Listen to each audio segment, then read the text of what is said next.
Hello, everybody. You're listening to the Big Chill Podcast. This is episode 35, the greatest film and television athletes of all time.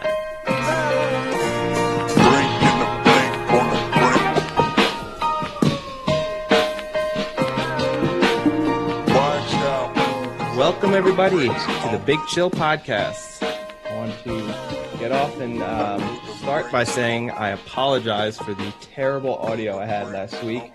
Just when Eddie finally had internet and had come back and it all looked like it was going well, I messed up my microphone and instead you heard the muffled voice of a very loud New Jersey person. So I apologize for that.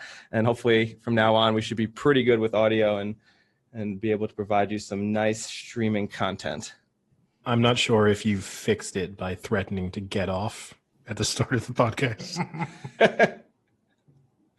Nothing starts a good podcast off by getting off.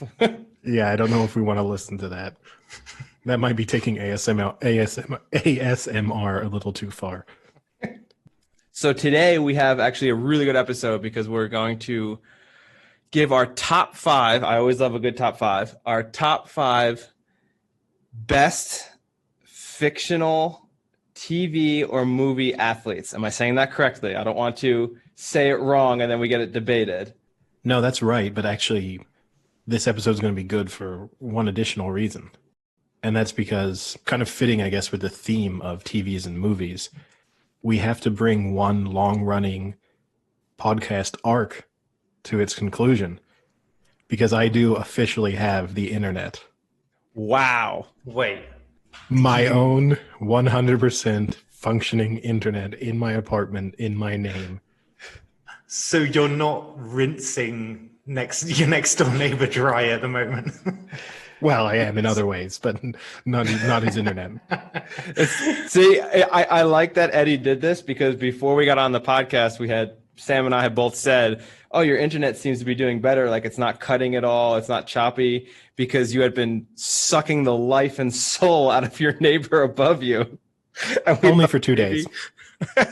Well, now he's dead. You've sucked his soul dead in 2 days. It was actually like a 20-year-old man, and now he looks like he's 77.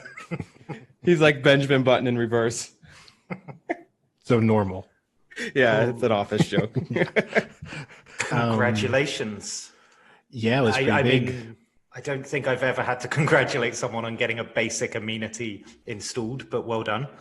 What you should really congratulate me on is my dedication to the content of this podcast, because my internet has been working since 9:30 this morning, and I did not say anything to anyone, so I could save it for this reveal. And in addition to that, I didn't switch my Xbox on because I didn't want Sam to potentially see that I was active. I made sure that this would be a surprise reveal for the two of you. So that was the real dedication. And hey, don't forget our 5 listeners. They are probably like punching the air right now in excitement. They're so pumped for you, Eddie. I mean, legitimately, we have more than 5 listeners, but we do have 5 listeners who, after every episode, inquire about my internet situation. So for those 5, I think they'll feel like this is a collective success. They can breathe a sigh of relief now. What did you do first when the internet turned on, Eddie? Well, we just said we're not going to talk about me getting off in the beginning of the podcast. So if you want to know, the first thing I did is I broke my internet. So the way this happened was at 8:45 this morning, I got a phone call from a random mobile French number, picked up, and it was a guy, and he said, "Is your internet working?" And I said, "No, it's not." And he said, "Oh, I'm a technician with Free, and I've just switched your line on.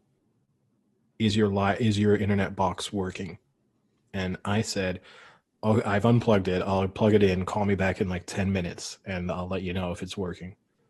Plugged it in. It worked. He was happy. He then weirdly he went, "Okay, I'll come upstairs and take a photo of it." And I was like, "What are you talking about?" He's like, "Oh, I've been downstairs working on the line. I'll come upstairs and take a picture so that we know the box is working." So in his original phone call, he'd kept this a secret. I thought he was just remotely had flicked a switch. And he came up, and in the time it took him to come up, I was like, "Wow, this is painful. This sort of generic Wi-Fi password is 45 characters long. I'm going to change the password." Changed the password, and it stopped working. So by the time he got upstairs, he was like, "Yeah, it's all working, right?" And I was like, "Not anymore. I changed the password, and it's broken now. I can't. It's not showing up on my list of networks." Was he pissed? And he was like, "Oh, okay, I know what you did." So then he I know what you did. You're an idiot. That's what you did. You changed the password. I just told you. Yeah. MacGyver. So we went into the settings and eventually got it fixed. It did take about 20 minutes while he just kind of awkwardly stood there while I played with the internet settings. But apart from that, since then it's worked relatively smoothly. Was he a racist like your last technician? No, he wasn't white, so it would have been a more surprising twist had he been ranting about my race, for example. I would have let him do it, but we went through this before. You would have let them do anything as long as you were provided internet at the end of the scenario. Pretty much, yeah. Oh man, that's it. We've got nothing to talk about in this podcast now. I can wrap it up. Podcast is over. Yeah, exactly.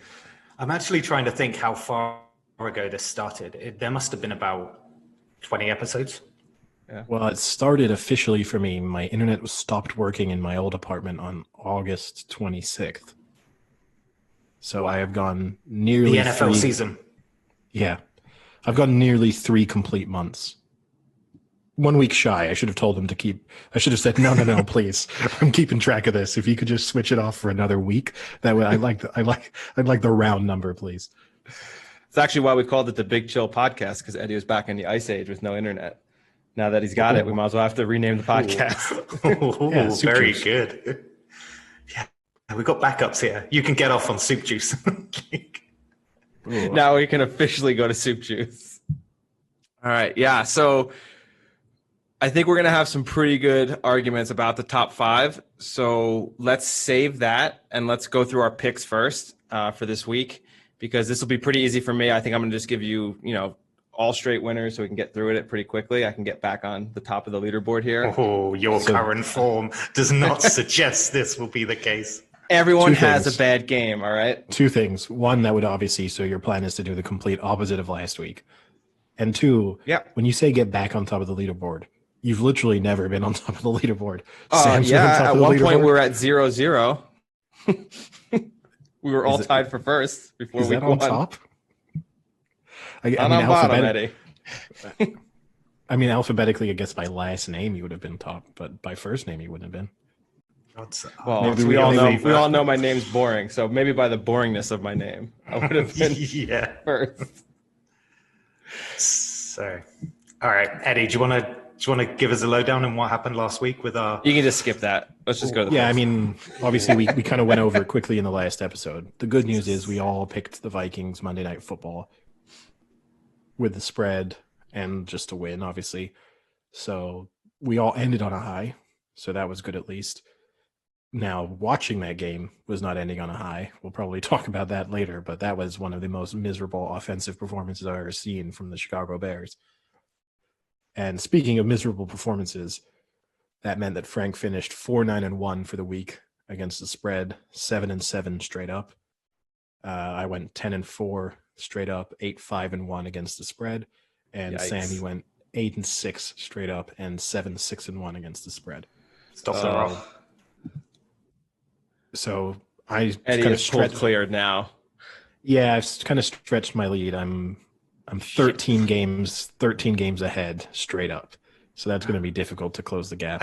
I've seen a lead like that. I saw a lead right? Like that in week 4. These leads can go. Yeah, seven games ahead against the spread. You and Sam, the 2 of you are dead level again on the spread. So after I just ripped into him last week about how it's a 2-man race. Yeah, so you can either call it joint second or joint last, which-ever you prefer. Joint second. You and I are going to turn into the Breeze Brady. Who's picking who? All right. All right, we need to claw some stuff back on Eddie here. So should we get into it? Yeah, let's go for it. Or do you want to talk about somehow the Bears getting worse on offense first? We'll probably discuss it with. They have a bye. Oh, they have a bye, so Oh, maybe. yeah, that's true. Thank God. Okay, let's. We could just Yeah. we don't have to talk about it. That's a good thing. Hey, we've got a good one to open up with starting soon, haven't we? We've got the divisional game. So Cardinals are the Seahawks, and the Seahawks are 3-point favorites. Who wants to open up? I'll go for it. I'm sure Frank maybe has more thoughts, seeing as the Arizona Cardinals are his team. This is such a tricky one to call in the sense that they're both kind of inconsistent. Neither one of them is good defensively. They're both pretty explosive offensively. So I think almost any scenario is in play here. So, and I don't think either team could even feel comfortable unless they stretch a lead to sort of 18 plus points. I don't think either one will feel comfortable with any advantage that they have until very late in the game. That being said, I feel like I've got to stick to my rule, which is take a good team after a defeat. And I'm going to just about classify the Seahawks as a good team. I'm also going to, these are not good reasons. I'm also going to assume that the Cardinals have maybe used up their luck for a while. And I think this might just be the game where they kind of come back to earth a tiny bit. So I'm going to take the Seahawks to win and cover the spread. Yeah, this is a tough one. I mean, Eddie, you've put it perfectly. You have two teams that are just so up and down, and sometimes their offense looks like they're going to put up 60, and then sometimes their offense looks like they're going to put up 15, 20. And then at the other end of the side, you have two defenses that seem to struggle. And the annoying part is they struggle when it matters. The classic example there would be the Cardinals, even last week against the Bills. So a lot of people who will be taking the Seahawks right now would say, oh, the Cardinals got lucky. They won on a Hail Mary. They shouldn't even won that game. They should be 5-4. Yeah, okay, you could say that, but then I could take one step back and say, well, you know what? They've actually should have won that game to begin with before the Hail Mary, because they shouldn't have let Josh Allen drive down the field in about a minute to get the game to where it was, to where they were losing. So to me, that's that inconsistency in their defense, where all they needed to do is just get one good stop on Josh Allen there, and they just could not do it. And luckily Murray and DeAndre Hopkins bailed them out, but this is a very tough one. I mean, and they played each other, what was that, 3 weeks ago? And that was a game that went to overtime, and that was a game that was back and forth. Either team could have won that game. And I have to say, this is not a great game to bet, but hopefully it's as fun to watch as the last one was, because they are entertaining games when you have, Russell Wilson and Kyler Murray just going back and forth like that. I'm going to stick with the Cardinals to win, and I'll take them with the +3. I think the 3 could be a swing there. That seems to be a decent amount for the Cardinals, who have won by 2, lost by 3, won by 3 in their last 3 games. So they're keeping it pretty close against good teams. So I'll stick with that, and I'll just keep them to win just because, I want my free Dunkin' Donuts coffee. I like the end reasoning there as well. Let's throw everything out the window for coffee. I think you two have put it pretty well with the defenses here. But the thing is, Wilson in the last 2 weeks has put up 7 interceptions. So he'll need to clean up his game if they're going to beat the Cardinals. They probably could, and you don't see a reason why they couldn't. But interesting fact is the Cardinals this season are 4-0 when they've forced 2 or more takeaways. And they did that against the Seahawks last time out. And with the inconsistency with Wilson at the moment, I think that takeaways could be the interceptions, takeaways could be the thing here. So I'm going to take the Cardinals as well. And obviously to cover. Now, are you a little surprised that the over-under is 57? I mean, that's a high over-under, yeah. But I still think that's kind of low, to be honest. I saw 57.5. Yeah. I mean, you can't go much higher than that. They put up 71 last time they played. Sure. Yeah, but I know. You can't. I understand. I mean, when I saw that, I thought, wow, that's high, 57. And then I really thought about it and said, well, is it really that high for these two teams? I mean, the Cardinals went 62 last week against Buffalo, and I'd expect a similar game there. Plus, the other reason why you can't go much higher anyway is because I'm going to say people like you, but people are going to time. So if you start getting to 62, 63, well, obviously you're going to just add 7, 8 points. And I'm not going to say it's a gimme then, but if you're starting to get you're taking the under 69.5 points, under 70 points, I think you feel you're going to have a chance in that game until very late. Let's put it that way. Even if you're not going to be at halftime being like, oh, my under is screwed here. I mean, you forgot one. You talked about how you could spin the Cardinals as being both lucky and unlucky last week. You did kind of forget 2 points, which is they were down 23-9 or whatever. So, okay, they gave up the late touchdown to go behind, but they did have to actually have a good fourth quarter comeback to get in that position. And also using your own logic about how you view your performance in the pick contest, they were also winning when they were 0-0. So they started the game in front and they finished the game in front, and that's all that matters. Yeah. So I teased this game. I always like to tease the Thursday. So I went Cards +9 and over 51, where I know I'm jinxing myself now by saying it, but I feel like that's a pretty good bet right there. I think they can get over 51 combined, and I think +9, you'd have to have a pretty good blowout there. So expect the Seahawks to win by 20. 21-0. I'm furious. You can't see it, but I'm furious. The over seems good. I don't know if I'd necessarily say like +9 is really great. I mean, I don't expect the Seahawks to win by more than 9 points, but I wouldn't be surprised if they did. I'm going to be honest. Like, I don't think you can be if the Seahawks win by 15. I don't think you could be like, no one saw this coming. I mean, they're a team that's scored points for fun at times this year, and the Cardinals have, at times failed to play anything resembling NFL defense. So who knows what will happen? But like you said, at least it should be a fun game, which sometimes Thursday Night Football is not. So at least it's got that going for it. All right. Next up is the Falcons at the Saints, and the Saints are 4.5 point favorites. Last time I saw, I didn't see if Winston or Hill was starting. Have you seen anything about who's starting for? They haven't Saints? Announced it. Still haven't announced. I mean, for me, I still think the Saints, whoever starts, have got plenty of offense, and I still think this will be a Saints win, even with the slight Falcons resurgence that we're seeing at the moment. So I'm still going the Saints and to cover this, whomever plays. I don't think there's that much difference between the two. I mean, my assumption is that they're not really going to announce who starts, that Winston, in a sense, will be under center to start the game, but they're going to use Hill in the same way they've used him even when Breeze is starting, which is he comes in certain scenarios, and maybe he'll come in more frequently now that Breeze is out. And if Winston is terrible, then maybe he takes over.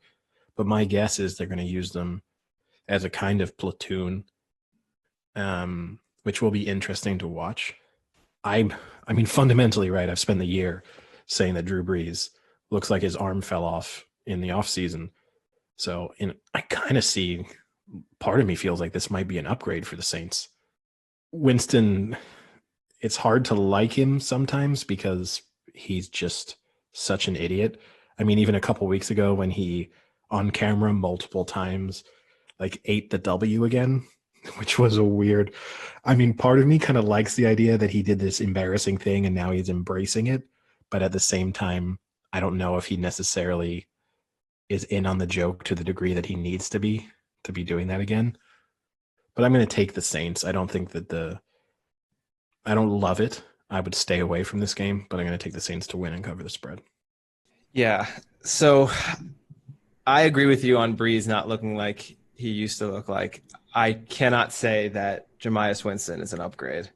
Just so everyone knows, Frank now knows that that's not how you say his name, but spent a very long time saying his name that way. And now is a little bit like Winston has done it with eating the W. Frank has turned that into a joke of his own, but it started his very genuine thing. Yeah. The other thing I will argue against, by all reports, Winston does seem like a genuinely nice person. I've seen multiple ESPN articles about how he does a ton of charity work. His big thing when he was at Tampa Bay was he would go around and he knew every person's name that worked in the stadium. And I mean, even up to like the janitor that was cleaning, he would know their name. He would know about them. He would have conversations with everyone. And it's a really nice thing to see, you know, when you have a really high draft pick like that, who comes into the NFL, he could be that stereotypical asshole, but he seemed by all accounts to be a genuine person and a nice person. So I would hate him on the side of, he's just so erratic on the field. When you're throwing 30 interceptions in a year, that's very annoying to have to support someone. I've got one question for you though. Was he nice to the janitor that wasn't cleaning? Yeah, this is my point. I was like, was it the janitor who was cleaning? What about the janitor who was offensive coordinator? Yeah.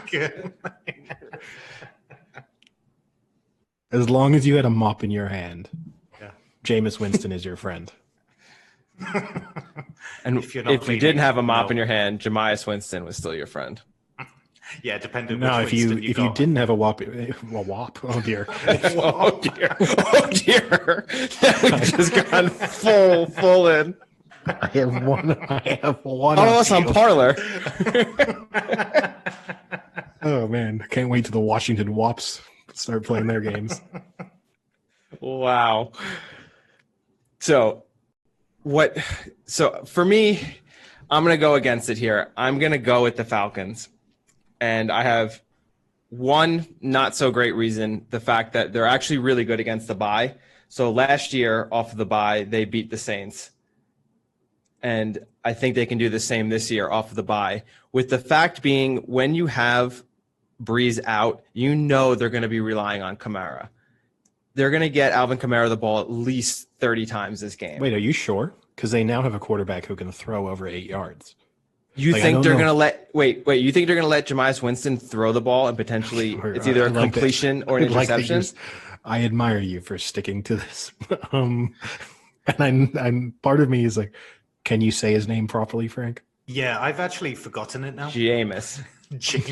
You were not sure there. You said that so slowly. Jameis.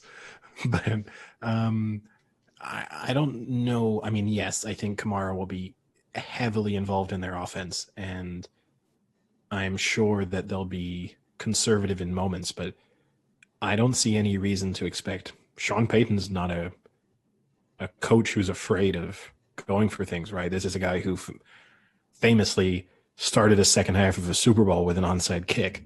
So he is not a conservative football coach. I see no reason why, now that Winston will have had a week, taking a lot of snaps in practice, I see no reason why that they'll just be using him to hand the ball off. I mean, not just hand the ball off, but I think a lot of their passing game is going to go through Kamara with short passes, dump offs. I don't think he's going to ask Winston to go deep downfield. I mean, you're right. He is a pretty aggressive play caller, but even this year as a whole, he hasn't asked Breeze to even go deep. So I don't get why all of a sudden. No, Frank, he has. Some of those 7-yard passes, those were instructions for Breeze to go deep. Breeze just doesn't have the arm to go deep, fundamentally, and I think they've adapted their play calling based on that fact. If anything, to me, this is a week when Michael Thomas, who obviously missed several weeks because of injury and maybe because he punches teammates and doesn't listen to coaches. You found out is an asshole later on. Yeah, as it turns out, has a history of this. I think this is the week, possibly, you could see him getting. I mean, look, the Falcons secondary is atrocious. Like, that's why they aren't good this year, fundamentally. Yeah, ranked 31st. So, to me, this is a week where they would have prepped for it. They would have thought this is a nice way to get Winston sort of fully involved and to make him feel comfortable and to get Michael Thomas more involved. And so I think he might throw some picks because it's what Jameis Winston does, but I think he'll put up yards and he'll throw touchdown passes because that's also what Jameis Winston does. So, Frank, you're taking the Falcons and cover, yeah? Yeah, I'm gonna have to go for some upsets here. I'm either gonna bridge the gap or increase the gap. So Let's find out. All right, next up, Bengals at Washington, and Washington are 1 point favorites. I mean, for me, this is Burrow bounce back territory. When you look at the thing with the Bengals is that when you actually look at them, yeah, they're not great, but the two big blowout losses that they've had are the Steelers and Ravens. I mean, there's not that much shame in that. Against a good defense, they put up 27 against the Colts, still threw 300 yards. Burrow kind of averages around 250, 300. He's pretty consistent, but also they've just got loads of players that move the chains as well, like Mixon. And they've got, I don't know, I just think even though Washington have good pass defense, but the Bengals have a pretty good run game as well. So I'm going with the Bengals on this one. I think they'll bounce back and they'll cover. Even if they lose, it's going to be extremely close, but the +1 doesn't really give me any leeway there. But I still think I still like the Bengals in this one. yeah, I'll agree with you on that. I don't get what everyone sees in Washington. I mean, one, they're a 2-win team. Second of all, one of their wins is against Dallas when Dallas was absolutely in the shithole. And they've lost to teams that aren't that great, and they've lost pretty badly to good teams. They lost by like 20 or something to the Rams. Whereas you look at the Bengals, and yeah, they're 2-6 as well, but at least besides this last game against the Steelers, they're pretty competitive. They were competitive against the Browns. They were competitive against the Colts. They've beaten the Titans. So I don't get this spread. I mean, I wouldn't expect it to be crazy the other way, but maybe, just a pick 'em, I think is what it should be. So, I mean, with that, I'll take the Bengals over Washington, with the, obviously, to win and with the points. The interesting thing here is you have two number one drafted QBs going against each other 15 years apart. That's pretty crazy. I wonder if there's a bigger discrepancy that's ever happened of two number ones. Possibly not. Could be a really good stat. Like, it would be nice if we knew it for sure, but you're right. Like, there is. Do you want me to dig deep and then we can break the stat? I mean, I guess. It's maybe tough to Peyton at the end versus a different number one QB probably could be the difference. Yeah. I think this is the first and second pick in last season's draft as well, wasn't it? Because it's Burrows and then Chase Young. And that to me is the key matchup. Yeah. Is the pass rush, the Washington pass rush against this Cincinnati Bengals team that has failed to protect Burrow. And at times he is just in all sorts of trouble and has no time. So to me, that's where this game is going to be won and lost. I'm not surprised by the spread because fundamentally it might have shifted a little bit this year because of the lack of home field advantage, but the home team gets 3 points. So Washington being a 1-point favorite at home fundamentally means that they think the Bengals are the better team. I'm gonna give Alex Smith the chance. This is going to be the storyline. This is Alex Smith completing his comeback by beating the number one overall pick from this year's draft. And I'm doing it only not so much because of Alex Smith, but I do think they're going to get pressure on Joe Burrow. And we know Burrow doesn't like scary things. Also true. So if Alex Smith flashes his leg a few times, if he's scared, more like some Victorian lady lifting up her dress kind of thing. If he's scared of house, imagine yeah. I mean, also Alex Smith, right? He has to wear this because he has drop foot, so he has to wear this brace just so that he can play, and he's constantly tweaking it to try and improve its performance. So if Joe Burrow just sees him in the pregame warmup, like playing with his brace a little bit, the house flashbacks are going to be extreme. There was obviously the Sam Darnold quote from last year when he said, I'm seeing ghosts out there when they were playing against the Patriots. Might get something similar from Joe Burrow. He's going to be on the sideline. I'm seeing a house out there. So you're taking Washington, yeah? Yeah. Don't feel confident about it. I'm going to completely stay away from this game. I'm probably going to watch. This is my under a minute of weekly consumption, even with the internet now, even though I'm going to have the possibility of having every game on at the same time.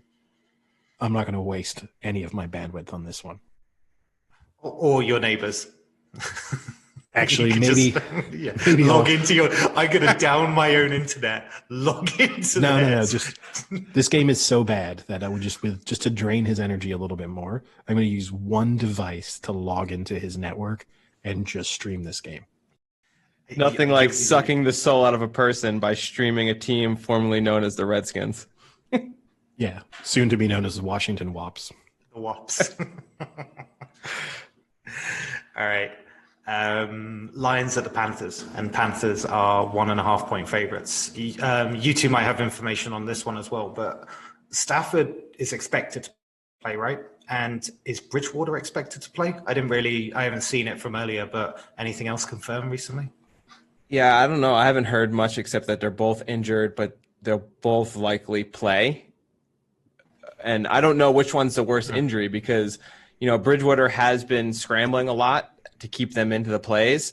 So obviously a knee injury is going to be costly, but then you have Stafford has his throwing thumb is injured. So that's obviously going to be a huge. Bridgewater is unlikely to play. Really? Yeah.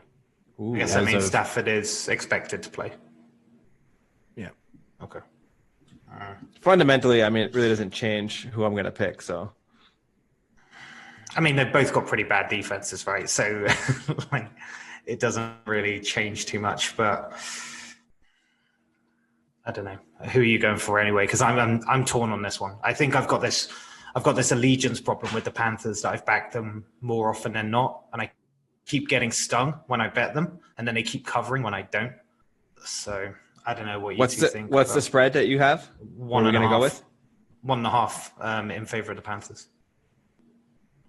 Okay. I'll take the Lions straight up, and then I'll take the Lions with the points as well.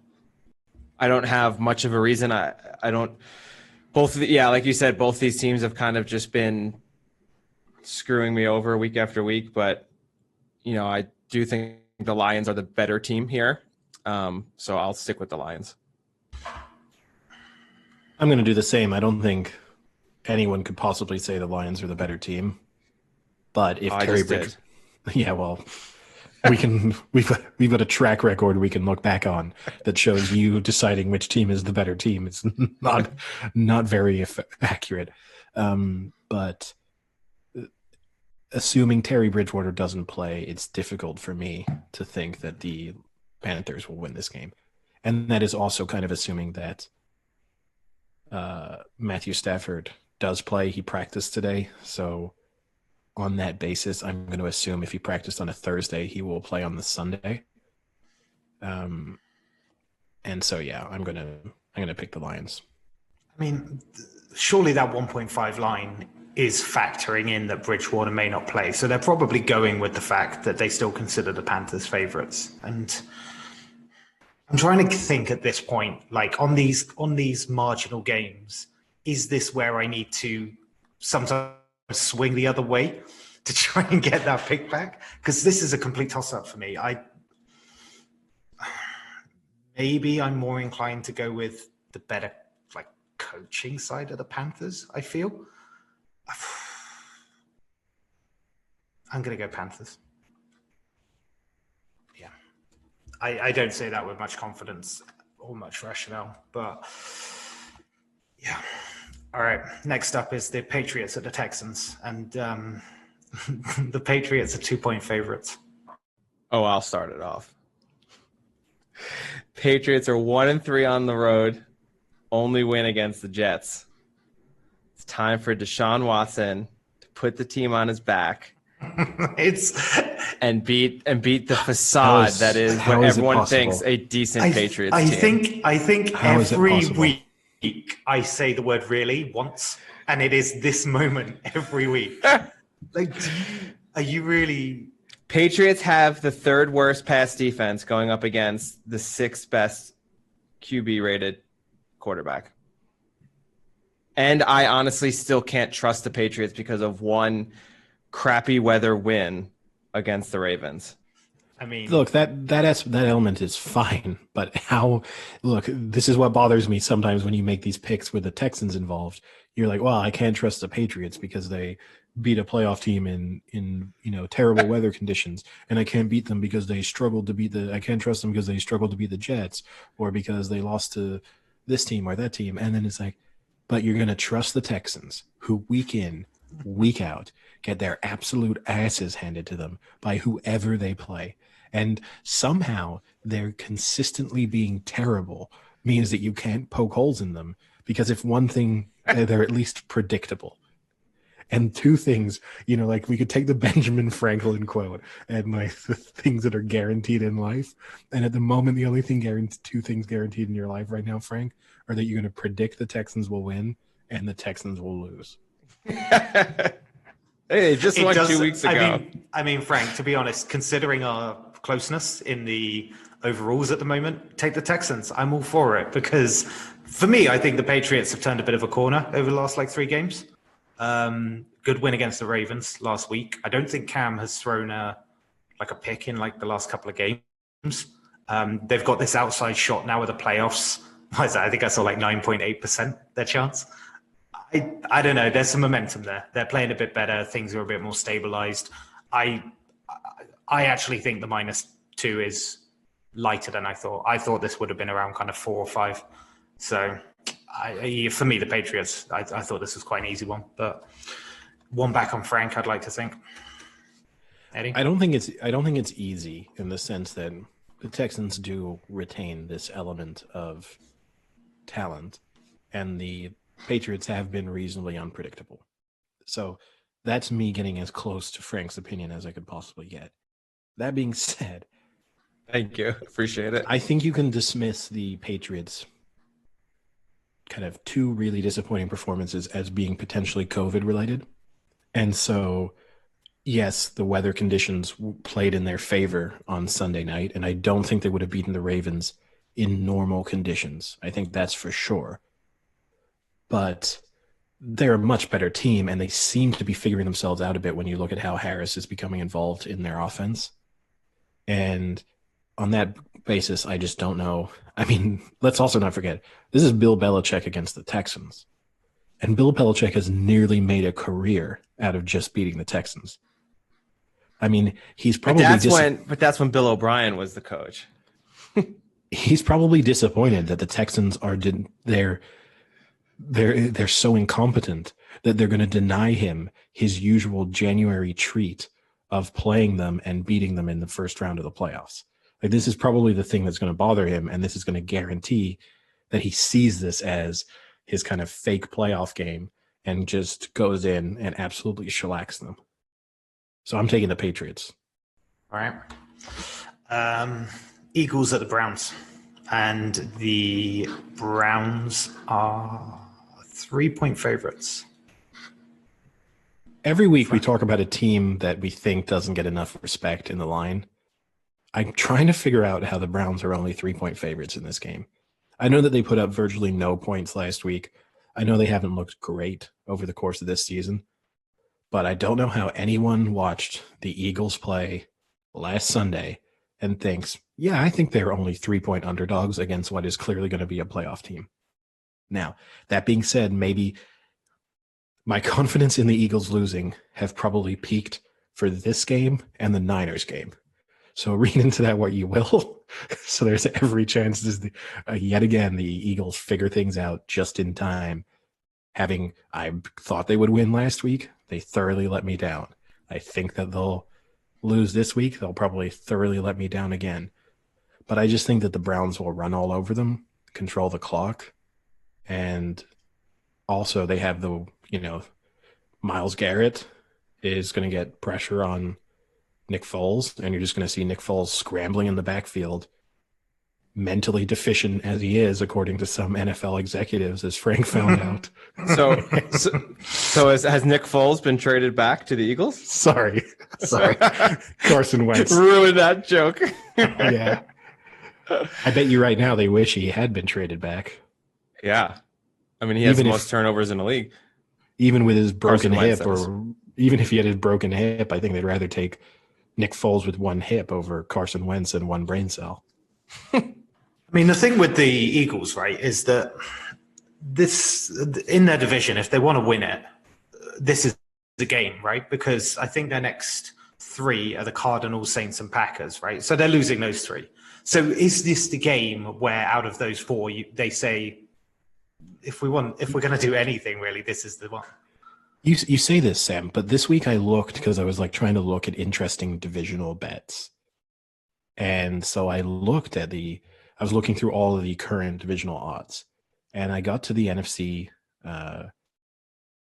East, and I was surprised to see that the Eagles are still relatively heavy favorites to win that division. And I guess that's more because there's absolutely no faith in the Giants to continue to win football games. But then I looked at the Eagles' schedule and thought, in all likelihood, they're losing their next 4 games. So it starts to become difficult to see how they're going to win the division unless they're going to get some upsets. And it's difficult to see how a team that's this bad can upset anyone. Well, on the other side, though, the Giants, if I were being very, very optimistic, have 3 more wins in them with their schedule. So can Philly win 2 of their next 6 games?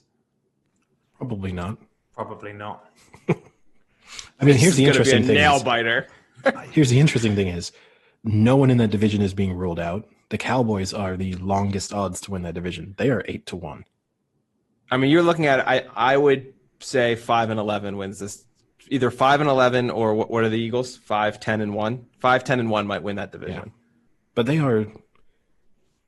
are 2-3 to win the division. They are significantly odds on.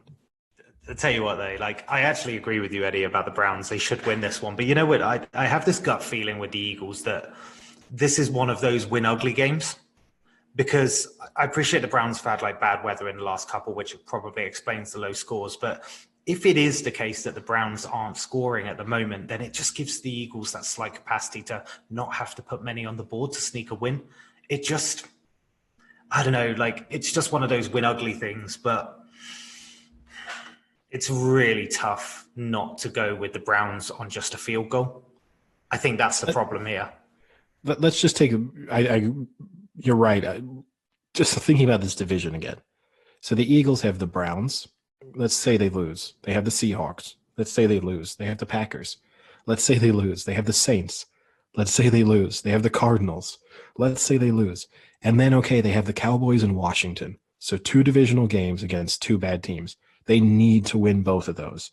And they also need that all the other teams in their division have been bad for the remainder. On the other hand, the Washington play the Bengals, the Cowboys, the Steelers, the Niners, the Seahawks, the Panthers, and then the Eagles. That to me seems like Washington have a far better chance of, say, winning 4 games, which I think would, assuming the Eagles win 2, right? That puts Washington in first place. Yep. And then the Giants have Bengals. Let's give them a win, even though I think that will be a close game. Seahawks loss, Cardinals loss, Browns loss, Ravens loss, Cowboys. Let's give them a win. That's 2. So you, at a max, they're at what, 5-11. Maybe they get really lucky and can beat the Browns to go 6-10. That's a very optimistic turnout for the Giants. Would be 6-10. Yeah, and we're basically saying the kind of positive outlook on Washington is probably 6-10. The positive outlook on the Eagles is probably 5 wins. They maybe get to 6. And then you look at the Cowboys, they've got the Vikings, probably a loss. They then play Washington, so okay, let's say they can win that. They play the Ravens, loss. They play the Bengals, be kind and say they can win that. They play the Niners, let's say they can win that. And then the Eagles and the Giants. So the Cowboys, I'd say their max is 6 more wins. Yeah, but unlikely, but that's like. I mean, I have to count the Cowboys out right now without Prescott. It's just difficult to look at this and see why the Eagles are 2-3 favorites. I mean they still score though, right? I mean, okay, granted they lost to the Giants, but you know, I'm just looking at it now. They put 28 against the Ravens, 29 against the Steelers. They won 23. Dallas, 22 Giants. They put 25 against the 49ers. I mean, I think they're I think they're favored because people still have this idea about the Eagles that when it comes down to it, they can win games when it matters, and they can kind of climb back into to races and things like that. I think that's the reputation people have. Whether they can do that this year, I don't know, because Wentz has never looked worse. I mean, he just looks bad right now. And I don't know. So for me, this is a tough one because, I mean, I've said it numerous times and Eddie rips on me. I don't think the Browns are as good as their record indicates. You go through their schedule and they beat the Texans, which, I mean, they're a great team, the Texans, but that's probably their best win of the year. Then, lost to the Raiders, just beat the Bengals, thromped by the Steelers, and beat the Colts. The Colts. What is? I don't know what are these words. Thromped is look it up. Look it up. Sounds awful. I mean, their win of the year is against the Colts, so pretty good win. Let's be fair. I would love to go against them, but I cannot trust the Eagles. I mean, it's too risky. It's too risky. I'm just putting it out there. I think I've talked myself into having a little dabble on Washington to win that division. It's not the worst. Especially now that they've got the power of the Wops behind them. I mean, just going on it though, I think what helps with this one is just the line. It's just, if it was just that tiny bit longer, I'd start to think of that Eagles kind of winning ugly. Like, this is kind of when they need to win something out of the next 5, and this is probably the one. So, but still, I just can't back them. I can't trust them. So I'll take the Browns as well and to cover. So that's all 3 of us, yeah? Taking the Browns? Yep. Okay. Next up, Steelers at the Jags, and the Steelers are 10-point favorites. Anyone going against it? Anyone thinking are the Jags going to cover the spread here? I'll be quick. Mike Tomlin has been asked about this week, this is looks on paper the perfect trap game, because it is an unbeaten Steelers team against a very bad Jags team, and the Steelers play the Ravens next week. So there's every reason to think they're going to have one eye on the Ravens. I'll avoid any Game of Thrones references there. But nice one. I know. I didn't watch the show, but I could still pull that one out now. But all right, Brian. But there's every reason to think that. I liked Mike Tomlin's. He was dismissive of it. I don't know, Frank, did you see his quote about the trap game? And Frank, we talked about it during the week. I think the Steelers will feel like they've got a point to prove here, that they're going 16-0 with everyone still kind of doubting them a little bit. I think they'll be talking to themselves every day, looking at it like, let's look at our not the odds themselves, but just the kind of conversation going on. Let's look at the Super Bowl odds. Let's look at Big Ben's MVP odds. Let's look at all these things and look at how people are not respecting us, even though we're the only undefeated team in the league. And I think they'll be on a mission to have that 16-0. Also, Big Ben threatens to retire every season. I bet you in his mind, he's thinking, if I can go 16-0 and win the Super Bowl, I'm bowing out. And this is how I go out. Yeah. So I'm taking the Steelers. The points themselves, just because the Steelers have been a little bit sort of taking it kind of like I've said about the Chiefs. They've taken a little bit easy on teams at times this season. The spread work concerns me slightly, but I'm still going to take the Steelers because I'm not going to make the same mistake that I kind of make all the time, which is taking the points and then watching the Steelers win by 20. Yeah. I mean, there's 2 ways of looking at it, right, as well, because the Steelers obviously had that wobble against the Cowboys on a tough spread, but also the Jags covered a tough spread against Green Bay as well last time out. So the 10 is a bit concerning. I know Luton makes it more competitive in the last couple of games. What have they It took the Packers pulling something late out to beat them, and just going down to the Texans. I'm not sure how much that matters, but I don't know. I'm taking the Steelers to win. It's just this 10 that worries me. I will say this: my only other thought on the game. You mentioned Luton kind of being competent there. Anyone who was worried that the Packers were going to ruin their survivor pick last week, so anyone like Frank or any money line bets that they had, there was a lot of reason to be concerned throughout that game until you got to see Luton just look absolutely awful in the final few possessions. Yeah. And also in particular on the final drive, just the back-to-back sacks. I've not seen a lot from him for me to think that he is an NFL quarterback that I'm going to be scared of.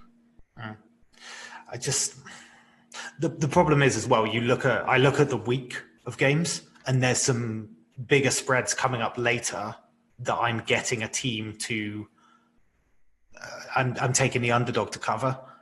So I'm inclined to probably say that I'll take the Steelers how they looked against the Bengals rather than the Steelers against how they looked against the Cowboys. So I'm going to take the Steelers and cover.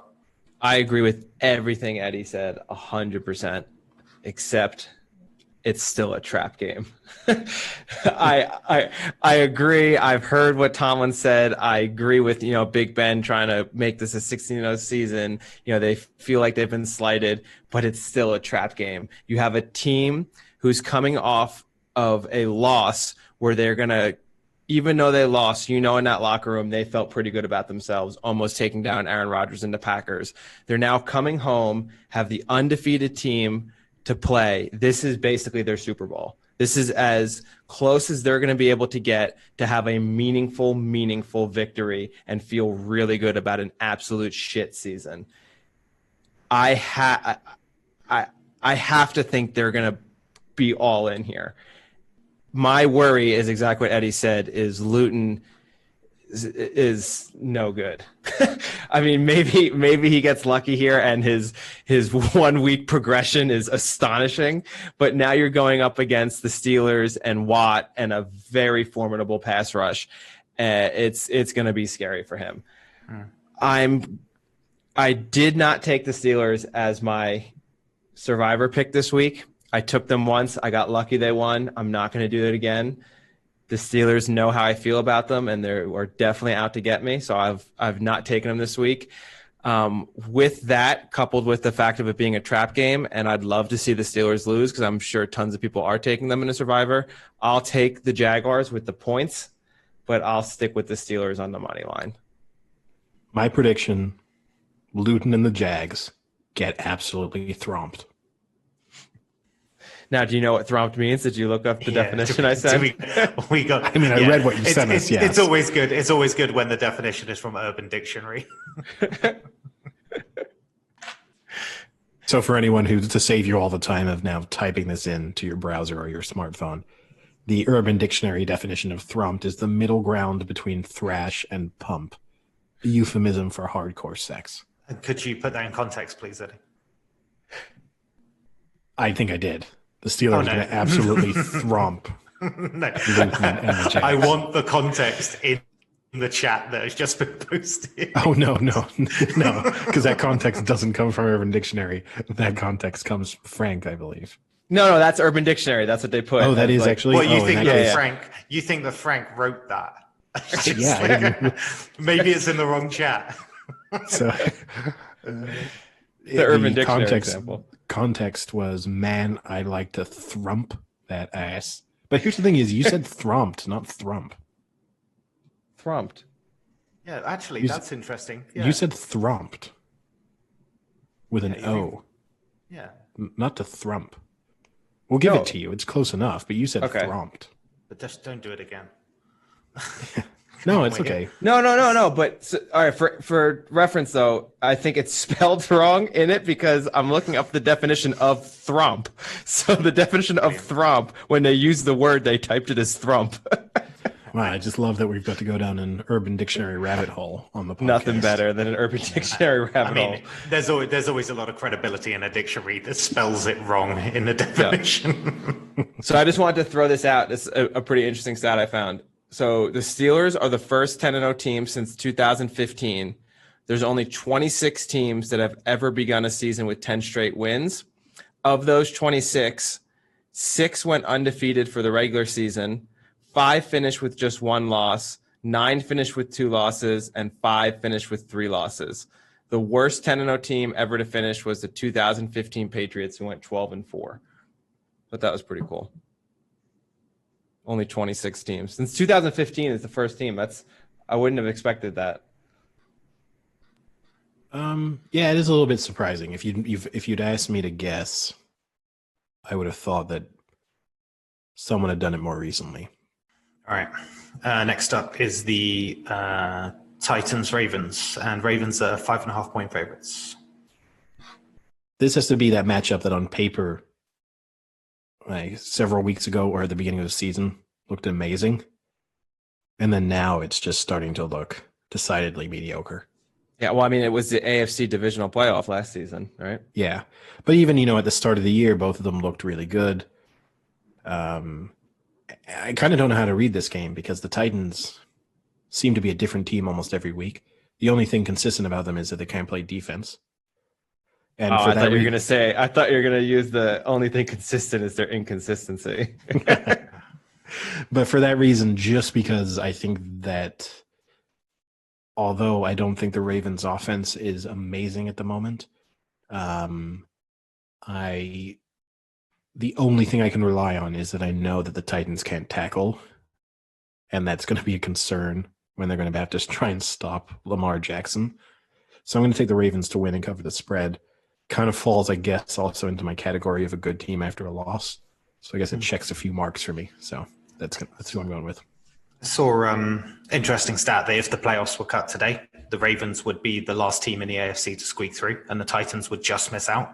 So it's interesting what's happened to the Ravens because over the past couple of games, you've just seen that. I don't know. It's looking pretty bad for them at the moment if they keep continuing on the trajectory they have at the moment. But I think Eddie just touched on the point. Really, is that even though the Ravens, I think they rank like 24th on offense, they're actually pretty low in that respect. But at least they have a defense to rely on.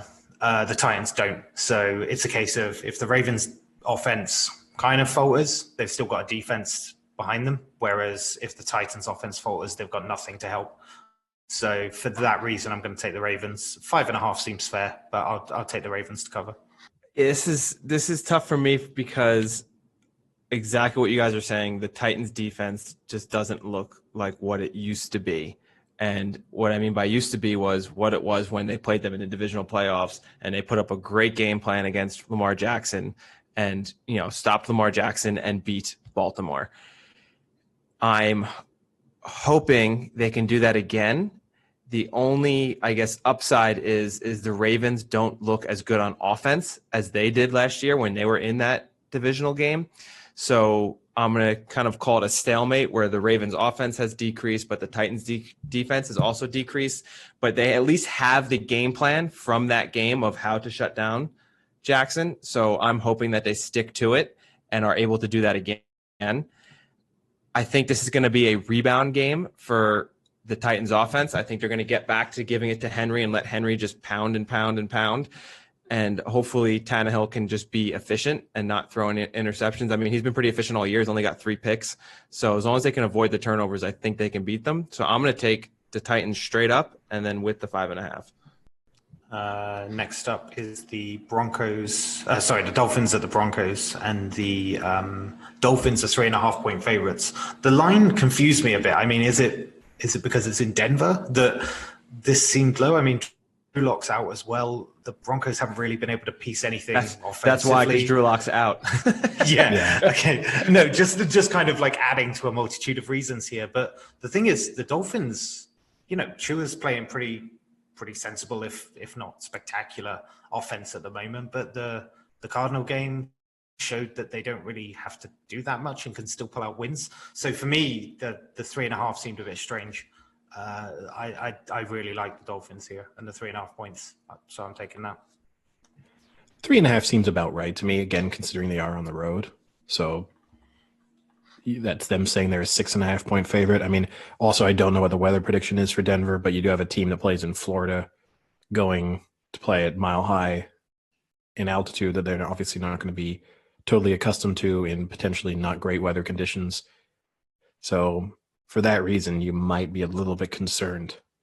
And you'd have to imagine if the weather isn't great, that might be a totally new experience for Tua, because you're talking about a Hawaiian who played college football at Alabama and who is now playing professional football in Miami.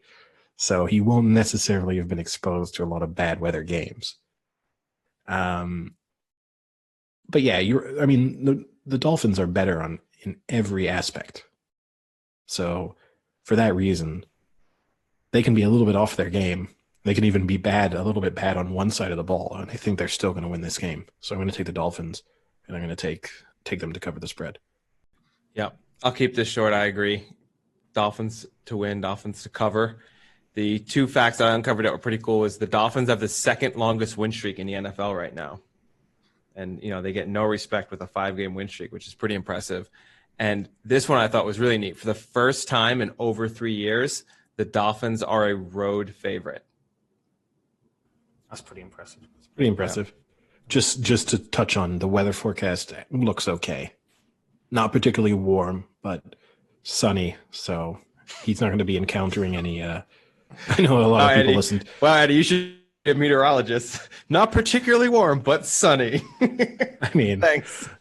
Well, look, we've already seen one spinoff of our food podcast. Maybe I'll do a daily weather report. The weather outside is weather. You can imagine Eddie just every time just flicking some grass in the air. Just see him. Exactly.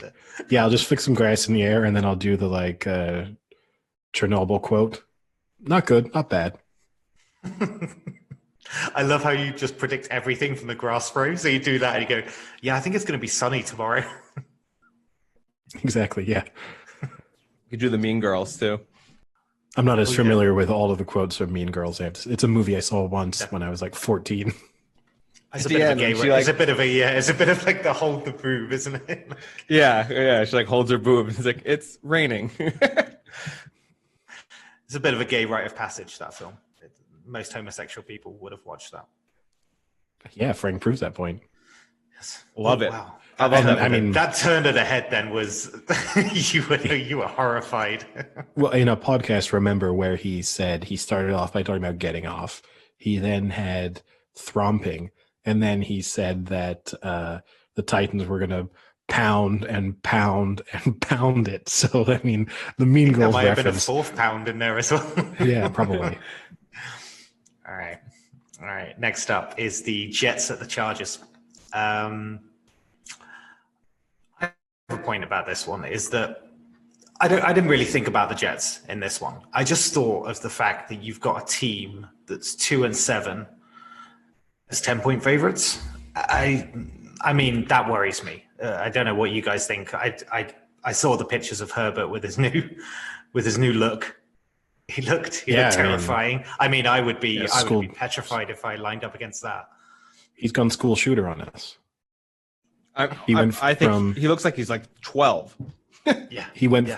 Yeah. He was in a trench coat. Yeah. I mean, he went from looking like some guy who was hanging out down by the beach in San Diego, to now someone who's shooting up schools in Colorado. I mean, it's quite the shift. It's strange. It's almost like acne's come back for him as well in that photo, in that specific shot. It doesn't really make sense. Oh, no, he looks so bad compared to, it must be really disappointing, right? Because he falls in love with good-looking quarterbacks. It's one of those things. And Herbert, this is like a 5-year-long crush. So to now see him in this form, it's got to be disappointing. You want him to put the helmet back on, right? I know how he feels. With the whole acne thing. So, I understand his pain. And sometimes you kind of just got to cut the hair and live with the face you were given, right? Wait, what? He's cutting his hair because of acne? I don't get how the two correlate. No, I'm saying it's not his fault. He has acne. He can't look better. He can't. There's nothing you can do about it. Just going back to the game, though, for me, I'll take the Chargers to win, but I can't take the Chargers at that kind of double-digit spread. They're 2-7. They don't make a habit of winning, let alone winning like well. And yeah, so I'm going to take the Chargers to win, but I'm going to take the Jets to cover with the 10. I'll keep this one simple. I'm going to do the same as you. I talked before about the Jaguars having the Steelers coming in and this basically being their Super Bowl game. Well, I think in the Jets' case, this is their Super Bowl game because this is their best chance at a win probably this year. So if they don't want to be the 0-16 team, they have got to beat the Chargers.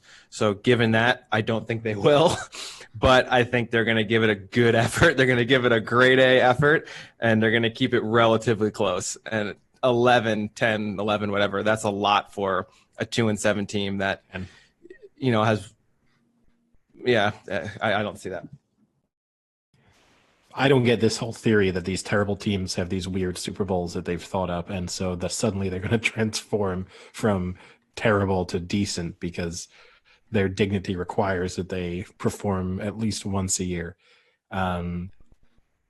Obviously, no, but come on, you don't think in the back of their heads they're thinking, listen, guys, this is our chance to win a game and not be that embarrassing 0-16. Arguably, it's their easiest. I mean, they've got the Chargers, then they've got the Dolphins, the Raiders, the Seahawks. This is it.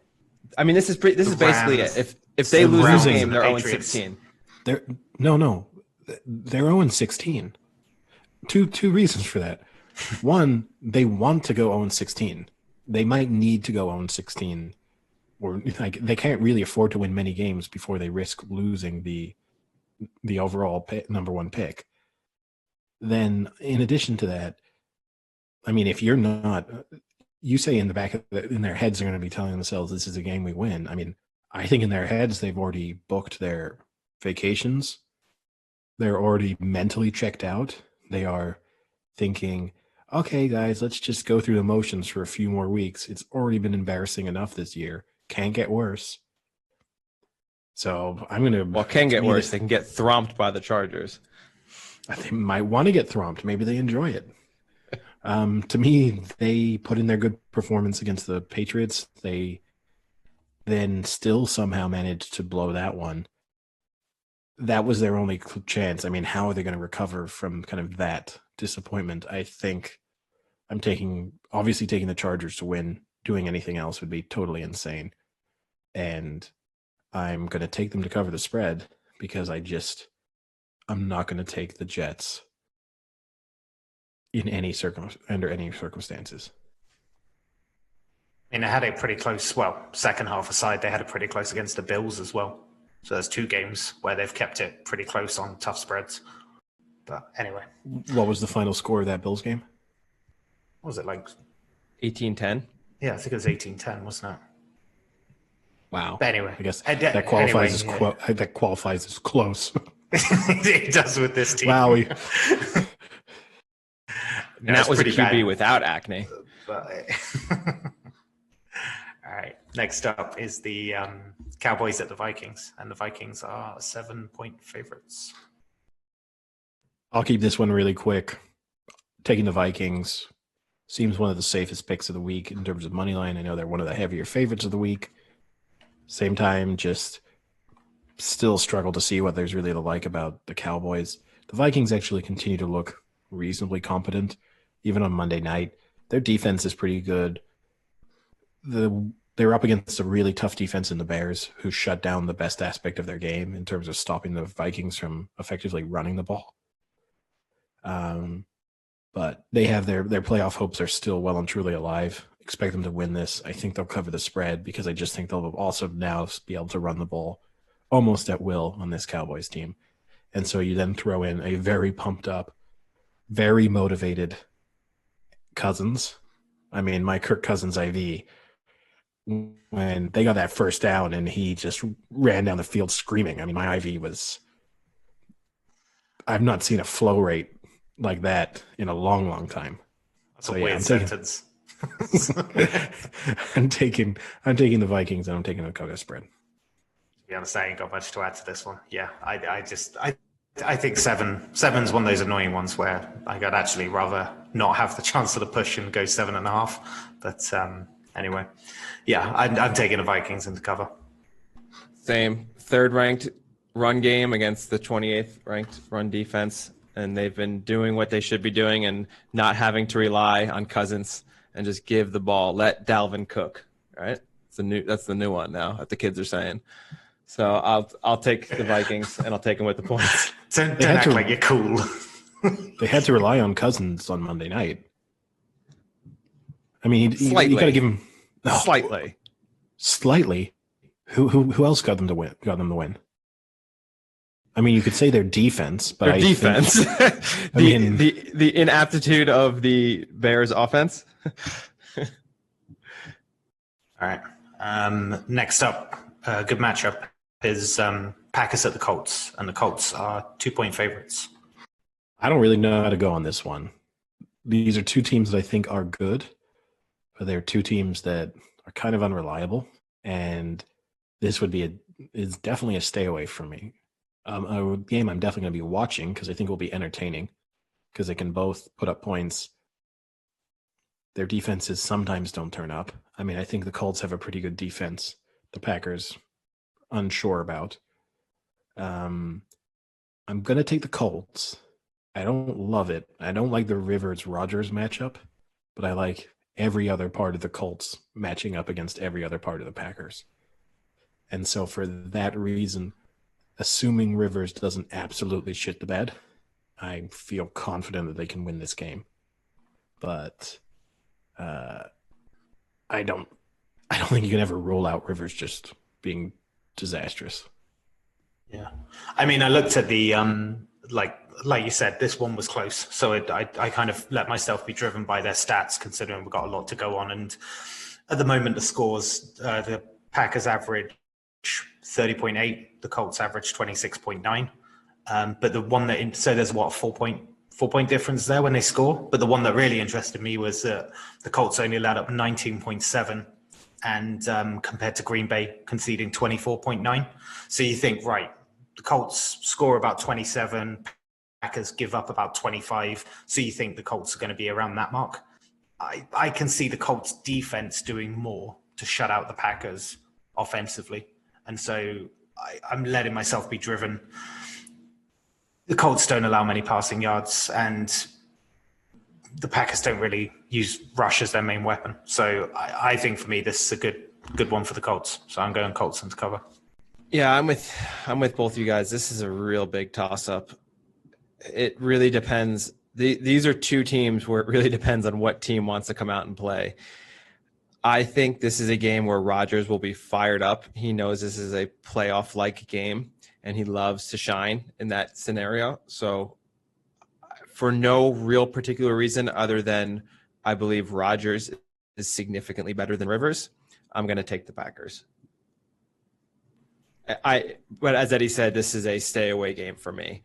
I'll watch it, and I'll probably enjoy it, but I am not going to run the risk of either losing because of Rodgers or even worse, losing because of Rivers playing well. All right. Next up is the Raiders Chiefs, and the Chiefs are 8-point favorites. I mean, for me, we've said quite a few times that the Chiefs, sometimes they're too good, so they don't get a reason to be fired up. I mean, surely this is one of the few reasons they have at this point to be fired up, is to kind of show that loss was a blip, and they'll remind people of that. And I think they'll be really fired up. They'll really treat this one as a showcase. And the problem is though, that the Raiders are a pretty solid, competent, and probable playoff team. So the 8 is a little bit difficult, but I'm going to take what is a really good team taking revenge and showing for the loss last time. So yeah, I'll take the Chiefs into cover. Yeah, I'll agree with you. I was going to say exactly the same thing. You know, we've kind of said the Chiefs seem to be coasting, kind of just prepping for the playoffs. Well, you have a team that came in, beat them, ruined their perfect season, and then kind of apparently disrespected them by doing a lap around the stadium with the bus, which whatever that was, I don't know how you can actually get mad about that. So I think they are 100% invested into this game. To quote Mahomes, he said, anytime you lose to anyone, the next time you play them, you want to win the football game will be ready to go. I promise you that. So any promise from Patrick Mahomes is a promise that I think he's going to keep. The actual stat that is pretty significant here is the Chiefs and Andy Reid are 18-3 after a bye. So they've had a bye to prepare for a team that pretty much ruined their season so far this year. So I'm going Chiefs to cover. I would take probably Chiefs even up to -12. And this was my survivor pick of the week. I don't like that it was your survivor pick. I don't get you take them up to -12. I don't know how informative the Andy Reid stat after a bye is with the Chiefs because, I mean, they've been good every year since Andy Reid's been there. So, you know, you'd expect them to be good after a bye. You'd expect them to be good their record under almost any circumstances would be decent. My fear would be that the Raiders, I mean, I said to Frank during the week that the Raiders have a tendency of pushing the Chiefs close. Obviously, they beat them last time out, but then kind of looked back to the results. Before that, it was 40-9, 28-10, 35-3, 40-33, 26-15. So apart from the games where the Raiders actually outright win, the games aren't that close for the most part. I'm going to take the Chiefs. I'm going to take the Chiefs to cover the spread. I don't love it. I definitely don't love the spread. I'm the opposite to Frank. This Raiders team is good. And, I mean, this is important. Aside from the motivation of beating a team that they lost to, this is important for the Chiefs because if they lose this week and the Steelers win, they can basically say goodbye to the being number one seed in the AFC. So they can say goodbye to having home field throughout the playoffs. And they then also become at risk of even dropping to a 3 seed, not this week, but over the course of the remainder of the season. So I think that's motivation enough, regardless of the fact that it's kind of some kind of revenge game. Last up is the Rams at the Bucks, and the Bucks are 4-point favorites. So here we go. Another Tom Brady in prime time. We know they've had the issues. They're 0-3 against the spread in 3 primetime games this season. And I'm going to stick with my guns that it's because Tom Brady has gone down to Florida to retire, and this is way past his bedtime. And he's going up against a young, vibrant coach and a young, dorky, not so vibrant quarterback. I'm going to go with the Rams here. They've looked good recently, and I think they're going to keep it going. And yeah, the Bucks just don't seem to have it in these night games. So I'm going to go off of that, even though it seems pretty illogical. I'm going to go off of something super logical, which is the moment the Rams convince people that they're reliable is the moment you have to be cautious. And the moment the Rams convince Frank that they're good is the moment you have to be extra cautious. You could not have put that more correctly. So for that reason, throw out all the stats, throw out everything. That reason alone, I am taking the Bucks. That's it. It's the only thing I need. Now, real quick, where do you put them in their division? I think they're the best team. Do you think the Rams are the best team in their division? I don't think that they have the highest ceiling. So I think the Seahawks are the team with the highest ceiling in that if the defense is decent and Wilson and their offense hit kind of their potential, that combined is not unbeatable, but not far off it. I think the Rams ceiling is lower than that, but I think the floor is way higher. And I think that they're just a better all-around football team. So I think they're the best team, but I don't think that necessarily means they win the division. And I don't think it means if they played each other in the playoffs that they definitely win. But I think they're the best team. Interesting. It's the best team in that division, but you still think they'll lose to the Bucks. I think Seattle and I think Arizona would lose to the Bucks too.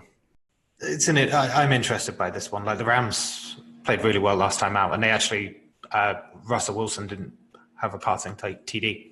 I thought that was pretty impressive stat. 2 good teams. The primetime thing is interesting because wasn't the other one the last gasp against the Giants, because they're actually 1 and 2, aren't they, in the primetime slots? But it was the Giants win. So is there something in that? I think 3 games is a pretty good tell, but it's just a time, right? I'm not really overly sure, but I don't know. Maybe this is the one where I go back and get annoyed by it, but I'm going to take the Rams and I'll take them to cover. I think that's also throw in, Super Bowl rematch for Tom Brady. Obviously, beat the Rams a couple years ago in the Super Bowl. He might feel like he's got a little bit of a point to prove because everyone went into that expecting it to be a high-scoring affair, and then it was super, super dull. And Bill was Belichick, it like 15-10 or something, or 15-9? Yeah, I don't think it was even that high necessarily. I mean, there was only 1 touchdown, right? Yeah, in the fourth quarter. Yeah. So maybe he'll feel again. I don't put much value and much stock into this concept that these professional athletes need additional motivation to do their jobs. I think their motivation is that they want to win every week, that they get paid tons of money, and they love doing what they're doing.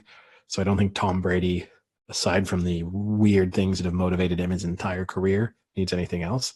But maybe he feels like in the Brady versus Belichick debate, this is just that other chance for him to show that he can beat the Rams without Belichick and without the defense kind of doing all the work.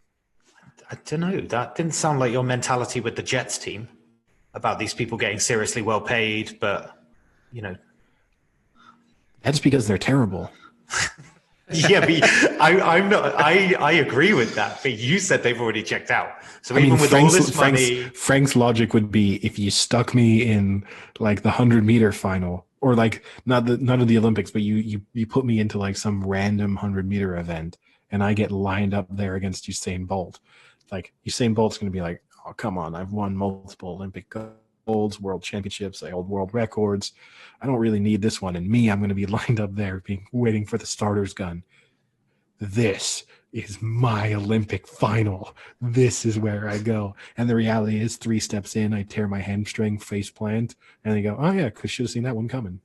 Well, no, actually, I think if you use that logic of what you're saying, then mine makes more sense because one, the Jets aren't like a basketball team that's getting thrown into a football team. It's not like you're a sprinter in any form of any imagination right now. And the other thing is I would bet you, and I'm not saying that the Jets are going to win. I'm saying they're going to play a competitive game. And I would bet you if a decent level sprinter who maybe never is going to make it to the world stage has a race against Usain Bolt, I bet you he runs close, if not his PR, just for the pure fact that he's like, I'm in the race against Usain Bolt. This is great. Like, this is my chance to like make a name, be famous. I'm going to run like my absolute heart out. And I bet you they PR. I'm not saying he's going to beat Usain Bolt, just like I'm saying not the Jets aren't going to beat the Chargers. But I think when they can see that this is their chance, this is their only game to not be a dumpster fire of 0-16, that they're going to give it an absolute effort, as opposed to when they play a really good team like the Chiefs or something like that, they're going to say like, fuck it, we got no chance. Like, why are we even trying? That being said, right, their season would tell you that in situations where they have less chance of winning, they perform better. Yeah, actually, it's true. Well, the Jets have shown the Jets have shown when, in a way, the pressure is totally, totally off them, is when they actually are okay. And by okay, I mean, isn't that just the Bills? The Patriots. Actually, well, we're a little off on the Patriots. I don't think they're a great I team. would say the Bills, you can even like microcosm that game down further because they went up by, 10? And then after they went up by 10, they put 50 yards. So when the pressure was on, they put up 50 yards in a 3 quarters. Or did they realize, hey, guys, we've given it a go. Now let's just make sure we lose. Yes, we've shown that we can do something. I mean, I'm just going to say, and I say this knowing full well exactly what my sprinting pedigree is, I might be more of a sprinter than the Jets are a competent football team. I mean, absolutely not. I'm not entertaining it. I know what he's doing. He's fishing. I'm not giving him no. Oh man, what a statement! And on that note, Week 11 picks are done. Week 11. Go with Eddie's picks. Better run than the Jets are a team. So I guess with week 11 wrapped up, before we get on to our fictional athletes as real people debate, might be worth just taking a look at the Premier League fixtures from this weekend, just because have a fairly big one on Saturday evening as City are playing Spurs in London, it has to be said. So interesting matchup from the standpoint. Obviously, Spurs are, in if they win this one, then you have to say they have legitimate title aspirations. And then equally, if City lose this one, then it starts to become difficult to see how they could win the title, just because the gap starts to grow between them and the other teams at the top. So, Sam, what are you thinking? What's your prediction for this weekend? I don't think Spurs have got title aspirations for a while. I think they'd have to get through the Christmas period before I entertain that thought. But you're right about Man City. It's getting harder and harder because they're not suddenly going to win 25 games in a row from here. They're going to continue to be fairly inconsistent at points, and building up that gap will be really tough, especially considering Liverpool seem to be, I wouldn't say they're nowhere near the level they were last season, but they're pretty much still probably the best team in the Premier League at the moment. Did you see Guardiola's just signed a 2-year deal as well? And he came out saying that he wasn't close at all to leaving. But a part of me just thinks that it doesn't matter much, because ultimately if he has a failure of a season, again, they'll probably sack him. So it seems strange to me, this 2-year deal saying like, oh, I was never going to leave. It just, I don't know. Maybe it's just me looking at kind of managerial positions. It's pretty fickle at the moment. But who would they replace him with? Well, that's the problem. I guess, you've got like Pochettino's already there. You have the Euros as well. Usually international managers may change or come out of it. So there is that. Who, Gareth Southgate's going to be the next Man City manager? It's not Gareth Southgate. There are other international managers. But honestly, I think part of the motive, I can't see City sacking him anytime in the next couple of seasons, just because I don't think there's anyone there who you'd say, well, this is his replacement. In a way, the only way that I think he could have possibly left before is if Arteta had still been in their staff and they thought that they had a ready-made replacement within there and they could have promoted Arteta to the role. Outside of that, I really don't see who could possibly take over. There's always like Simeone is always suggested, isn't he, as like a potential Premier League incomer. I don't see how City, with the squad that they have, could think that the right manager to take them forward is Diego Simeone, a manager who insists on making his team play defensive football where they just kick the opposition into submission. I mean, what's he going to do? Raheem Sterling's going to be transformed into some bruiser. I mean,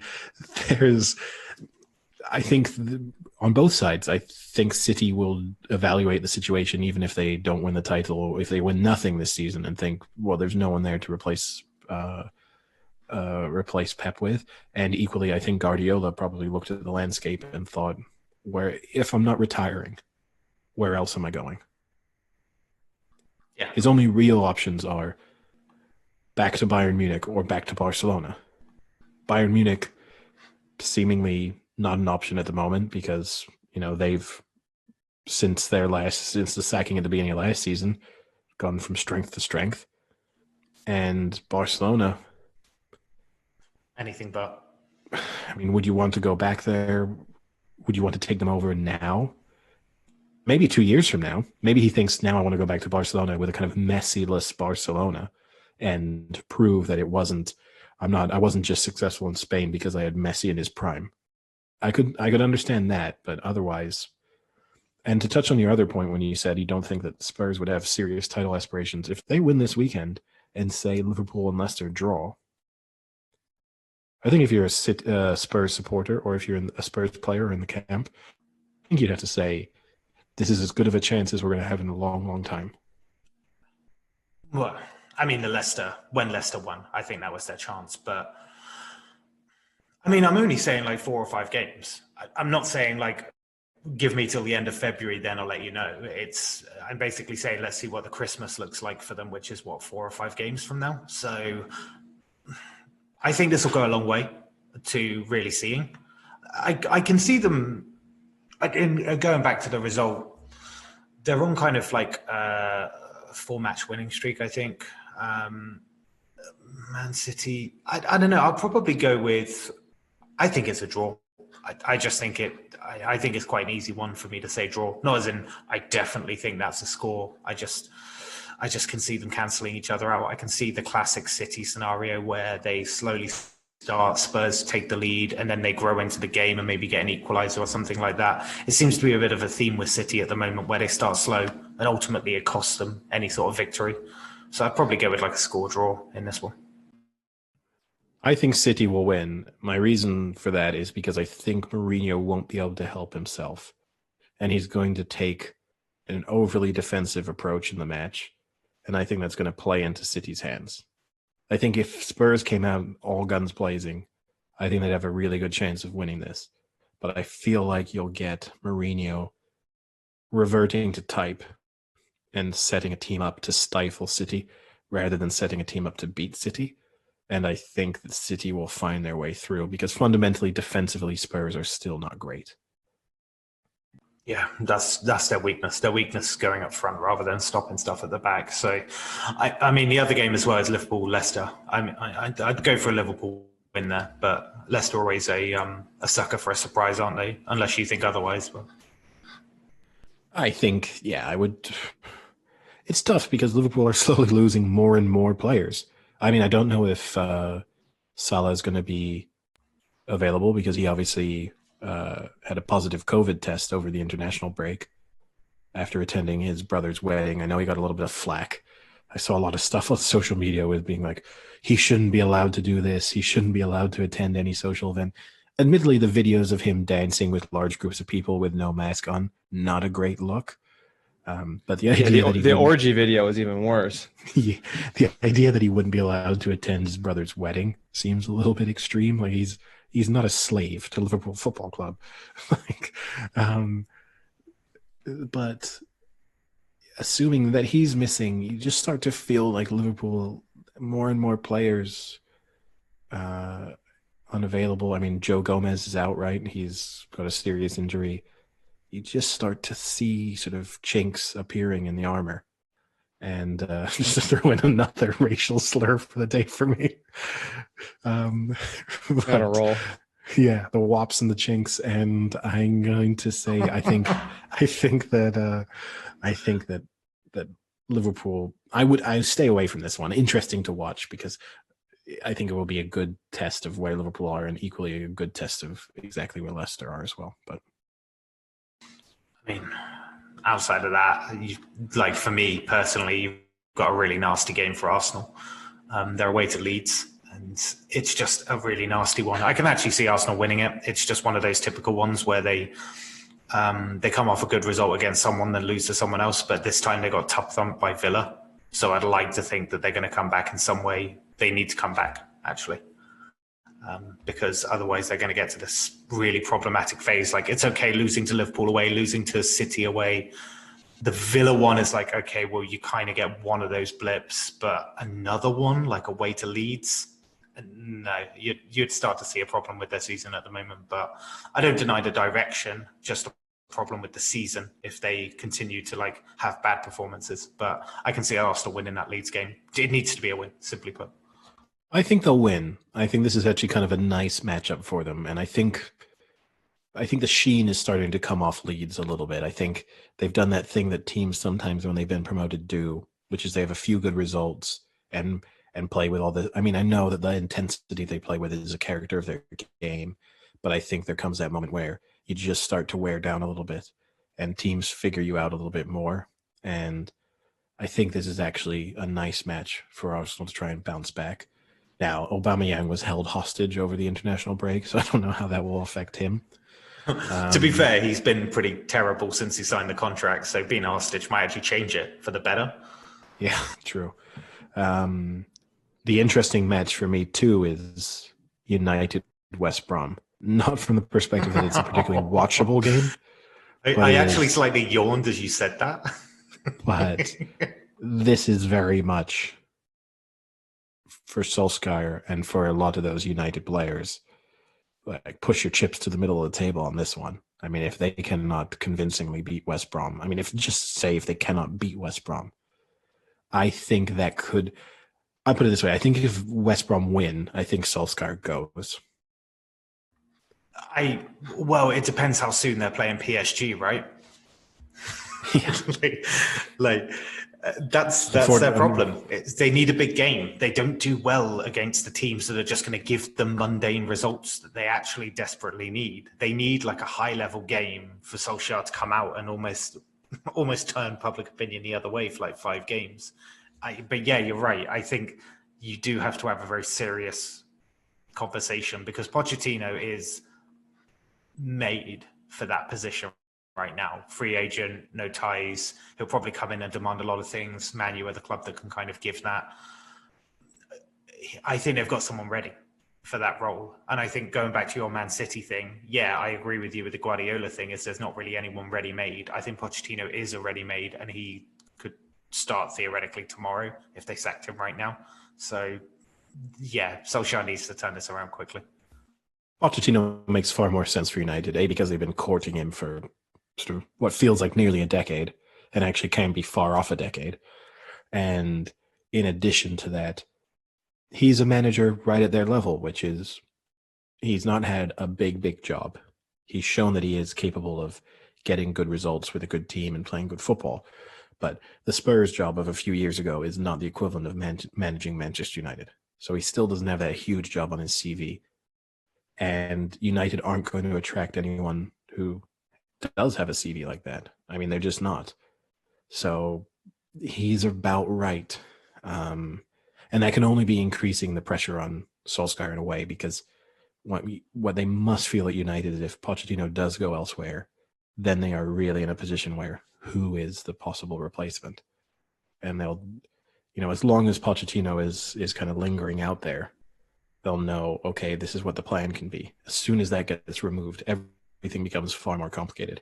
Also interesting to see that Paul Pogba's poor performances have now moved into the France team, because for a long time he was playing well for France and playing terribly for United, but over the international break, he was also awful for France. So at least now he's brought consistency into his game. Did you hear what he said as well? Like playing for France is like a breath of fresh air. So everyone kind of read that as a semi-dig at the fact that the situation at Man U isn't great. So he likes coming away from that setup to be a part of the France team, but it sounds like it's not helping him. No, I mean, he also doesn't play all that often at United anyway. So just playing and starting must be nice for him. Exactly. And just, I guess, maybe one final point, just something that came up in the thought I had over the international break, because obviously watching England play and decisively beat Iceland a couple of days ago, which I don't know how much it means. I think Iceland aren't great, right? They're not going to the Euros. They're not exactly a great litmus test of how good England are. But Southgate has definitely turned this into an England team that consistently beats now teams that are less talented than them. But he struggles in situations where he's up against teams of equal or greater talent.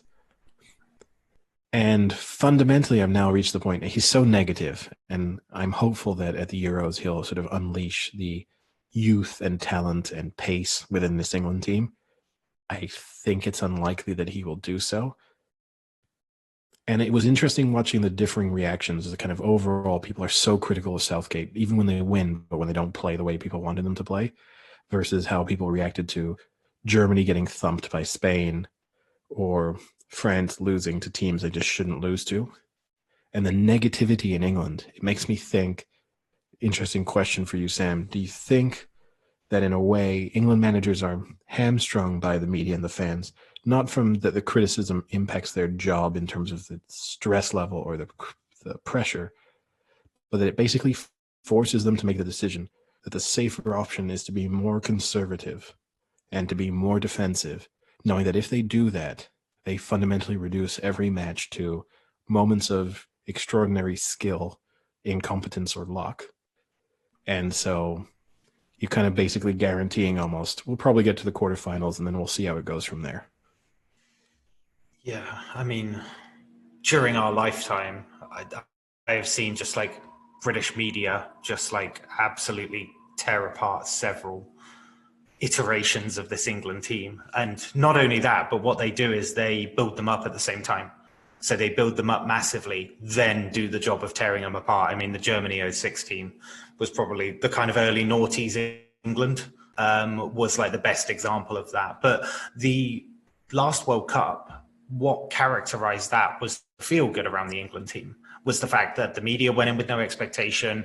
Southgate was going in with this kind of like bringing exactly what you said, this kind of like youth, this kind of not bothering too much or caring about a weight of expectation, just kind of playing to England's strengths. And then all of a sudden we came off that as World Cup semi-finalists, and we've started to build up the expectation again with like the Euros. I think before it was cancelled, we were favourites, or maybe even second favourites. So then you start seeing Southgate changing things formationally speaking, like he starts to play a bit more with 5 at the back, and the wing backs then don't push on as much, so it looks stale. Like the Belgium game was, I think that word probably is really fitting for it. It's stale. We do well against teams that are bad because we just dominate them possession wise and wait. But it just feels like what you're saying is that it just feels like England managers get to the point now where anything that's got like quarter in front of it is somehow a success, because it's like, oh, well, we lost to a competent team and that's the best we can hope for. Yeah, I think that the media actually have backed off England over the past couple of years until recently, because Southgate has instilled negativity on it. Yeah. Southgate, I think he's been a slight victim of his own success, right? And in addition to that, I just think the frustration that this is such a potentially talented England team, which look happens every 10 years or so, right? As you touched on, the 2006 team had a ton of talent. When you not that we personally speak to them, but whenever you hear the players from the 2002 to 2006 era, they're stunned that they didn't win a major tournament. That they thought they had so much talent in that squad that it blows their minds in a way that they weren't able to actually get there. I think this England team runs the risk that a few years from now, many players of this generation feel that way as well. And it's a shame if Southgate wastes some of that by taking a conservative approach, because they have the potential. Look, I mean, he should almost learn in a way from 2016 that if you're exciting, 2018 even, if you're exciting, and not that they were tremendously exciting, I mean, they were basically won on set pieces in the matches, but if you bring people joy, which they brought joy by winning, if they then bring joy by playing well, that I think people will be forgiving even if they end up losing, which is what happened in 2018, because they lost the semifinal to a team that was entirely beatable for them. Yeah, the final bit of expectation, and they lose. But for me as well, that's exactly right. Like the next year's Euros, so Euro 2020, even though it's in 2021, is at Wembley. If you've got crowds, you've got momentum on your side, you've got crowds on your side, and I think won't have crowds, Sam. Let's be real. We're not having crowds at Euro 2020. I think there is a chance of it because of everything they're saying about vaccines. I think there's a real chance of it. But anyway, going past that, if there are crowds... I mean, let's put it this way. If there's no crowds, then there's no Royal Ascot. Very, very different. I mean, look, I think there'll probably be people... But fundamentally, they're not, because in the eyes of the government, they're both sporting events, and there's going to be caps on sporting events. So either there are or there aren't. Well, they've already said that sports... they've already said that they're considering for, like, December, letting fans back into Premier League games. Yeah. Two differences. One would be they already granted an exception to horse racing at one point. And then took it back. Yes, because things got significantly worse. But I think there is much more realistic possibility that, for two reasons. One is because you can have social distancing at horse racing far more easily than you can. There might be limited capacity at Royal Ascot. I think there might be limited capacity at the Euros. But limited capacity at Royal Ascot will still mean far more people than they'll let into a football stadium. I don't know. I don't think so, because how much can Wembley seat? 90,000. 90,000. Okay, so let's say they do 20%. Yep. Yeah. The only problem with international games is there going to be that many people at Royal Ascot? 20,000 people, sure. If they use both sides of the, they open up everything. I mean, you can have people spread out much more easily. The other thing too, I think there is far more pressure to allow people to go back to racing because of the fact that I know that football at certain levels is in trouble because of a lack of fans, but racing at every level is in trouble without spectators. And so the pressure there, I mean, the UK government just gave horse racing £40 million, just promised them £40 million today or yesterday. They're going to have to continue doing that on a regular basis. Football, in a sense, can fix itself. All the problems in the lower league can be fixed by the Premier League if they want to. And as we discussed in a previous episode, the whole plan that they put in place to give 250 million or what it was to spread that out in the lower leagues, football can fix it. They just need people to be less greedy at the top level. Horse racing will rely on handouts from the government to keep going, which is an issue for the government because the gambling and the revenue that horse racing brings in is incredibly valuable for them. I actually think England, just to wrap it up, I think England do have a shot at next year's Euros. They really do. Just to tell you, just be brief, they're joint favourites. And the way the draw has worked out for them is that a lot of A, it's fairly kind, but B, the route to the final is coincidentally gone through Wembley quite a lot. I think if they got to the final, something like over 50% of their games would be at Wembley. And so it's worked out so well for England, and it's set up really well for England to have a good Euros. And I mean, are they joint favourites with Belgium or France or? Belgium and France, 3 joint favourites.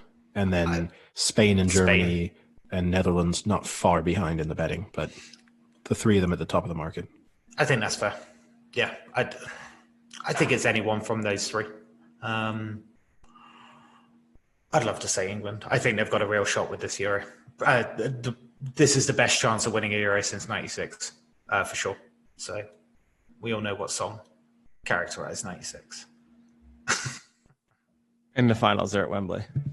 Exactly. Yes. And now let me try one of my smooth transitions. So talking about songs that inspired a nation, maybe we can talk about TVs and films that have made sporting experiences on the big screen feel real. So with that, I know it's not your best work. Okay, all right, Eddie, you get that one. Sorry, the teleprompter froze for me for a second there, so I just had to ad lib. But we're gonna have our top 5 film or TV athlete who we think, if sort of transplanted into real life with the same skills and the same personality, would be the best real life athlete. Yes. So obviously you can't put in a movie based on a true story. It has to be a fictional character. So did you hear that Sam and I discussed this briefly where he suggested I just said of all the rugby films I can think of, there was Invictus, but obviously it is based on a true story. Yeah. But the point is, we know exactly how good Francois Pienaar would have been because we got to see it in real life. Now, unfortunately, the movie version of Francois Pienaar, played by Matt Damon, a significantly shorter and smaller man, would have been a far worse rugby player. But a severely handsome man. Yeah. All right. So, who wants to go first? In this? What format are we doing? Are we all doing our 5 and then we move down? Or are we doing all 5? One person does all 5 and then we see. I say we start at number 5 and we each work up one at a time. Okay. Who wants to go we all first? do 5, we all do 4. That works for me. Who wants to go first? Could you just remind me of what's acceptable here? Anything is acceptable. Anything. You just go try and justify it.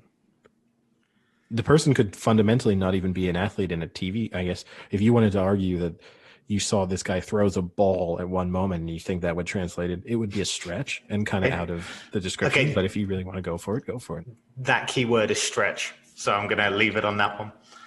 All right. Who wants to go first? Well, then let's let you go first, seeing as these are going to be number 5, not your number 1. Your number 5. Yeah. Okay. My number 5 is Fulton Reed from the Mighty Ducks. Interesting. I'm sorry, but that kid at the age of 13 has a hell of a cannon shot on him. I mean, what they call it, a slap shot. You see it when he first gets on that ice. He is absolutely smacking that net as a 13-year-old. Like, you pick up that talent at that point off the street, you cultivate it, you train him. He is going to be one of the best players the NHL ever sees. I mean, you're right. In the Iceland game, he literally hits the shot so hard, he knocks the goalie over, and the puck goes in because it knocks the goalie over. This is the question. Kid. The question there is, does he progress, or is he like the kid in Rookie of the Year, where he's maxed out at his age and he can't hit it, he can't shoot any harder? Maxed out as a 13-year-old kid with that power. The amount of steroids that you're taking. Because in the second one, he matches up with like another like rough guy, I think they call themselves the Bash Brothers, right? So at that point, he's kind of already hit puberty. So you're looking at a post-puberty 13-year-old. So he doesn't have that much more. It's not like he's like 8 years old and knocking over goalies. I'm going to say he's the Freddie Adu of ice hockey, and he's definitely he's definitely not going to be the best product of the Mighty Ducks franchise, because my number 5 also comes from the Mighty Ducks, and my pick is Adam Banks, clearly the most talented offensive player in the Mighty Ducks franchise. The only concern as to how far he can go is he able to shake his injury worries? And I'm going to say injury prone. Injury prone. I'm going to say as he grows into his body, as he just like gets past that, maybe overcomes some of his problems, kind of gets on some very specific physical training programs, he fulfills his potential, and he is an NHL all-time great. Yeah. He had a air of Connor McDavid in him when he was younger, and it really sucked that he goes to represent the U.S. and he's the clear captain and would be the leading goal scorer of that tournament most likely, but then gets injured. I mean, that could have been a shot on his career in terms of the spotlight, but I think he gets another chance. He did not make my list, but he was one of my honorable mentions of one of them. The only other one from Mighty Ducks would be maybe Julie the Cat Gaffney. Could we also give it, whilst we're on the Mighty Ducks here, could we just give a shout out to Gordon Bombay? I mean, this guy was basically doing that's another one. Service as a lawyer, and he took this team. I mean, Bombay could have been a great one too, but he hurt his knee. Well, also interesting point. You could have you're right, Sam. You could have chosen him as the best real life character, but as a coach. You could have said he has the most impact on the professional scene from a coaching perspective. Would have been hard to. I think that would have been a better pick than who you did opt for from the Mighty Ducks franchise. So, Frank, did you know they're bringing that back, the Mighty Ducks, on Disney Plus? As a movie or as like a TV series? I think it's going to be a TV show. Amazing. Oh dear. Okay, how could you Frank, be excited? What's your 5, Frank? Okay, my 5, I don't think either of you are going to know, but it's Neon Boudreaux, and it's from the movie Blue Chips. So I don't think either of you guys have seen Blue Chips. So basically Blue Chips was a basketball movie where it was like a really respected coach, but then his team was doing really poorly. So he wanted to go out and get like the super recruiting class, and it all centers around like the shady deals and recruiting and things like that. So Neon Boudreaux is played by Shaq in the movie. And he's literally this guy from Louisiana who can barely read or write and has never played formal basketball, but he's just a savage on the court. So they bring him in, and in his freshman year, he just dominates. It's literally a representation almost of Shaq, but even better. Every play, he's just dunking over like 3 people at a clip, and they win NCAAs, I think, as a freshman. And then there's like a whole scandal. And at the end of the movie, it says like they then drop out of college and go right to the NBA. So he's definitely my number 5 because it's basically like the second coming of Shaq, only potentially better. I'm going to say I accept this one, but I'm going to throw a slight asterisk in here. Because it's Shaq playing it? When you have a professional athlete playing the role, you're basically saying we got to see it. It's close. It's not far off an actor then that could be a lot of life character. That could be a lot of my number basketball. 1. Yep. Is it a basketball one? I know exactly who it is then. I'm allowing it to happen, but I'm just saying there is a definite asterisk by that. There's a couple of things that make my number one an exception, in my opinion. Well, we'll have to wait and see. Oh, I know I what Sam's number one is. You want to I'll kick go off on your 4. four? We'll snake it. Yeah, we'll snake it. My number 4, this is going to be a controversial one, I think, because I only put one boxing one in there, and I went with Ivan Drago over Rocky. Why? Because this motherfucker killed someone in the ring who had beaten Rocky before. There's no way that this isn't the most powerful and strongest boxer to ever come out of the Rocky franchise, because I mean, he's literally killing people in the ring. See, I'm champions in the ring. I'm going to disagree with you because my number 2 is the guy he killed. Yeah, my number 2 is Rocky, so we're just going to go through this. Wait, so I have Let's just discuss this. Hold on. There's also other. I have a good thing.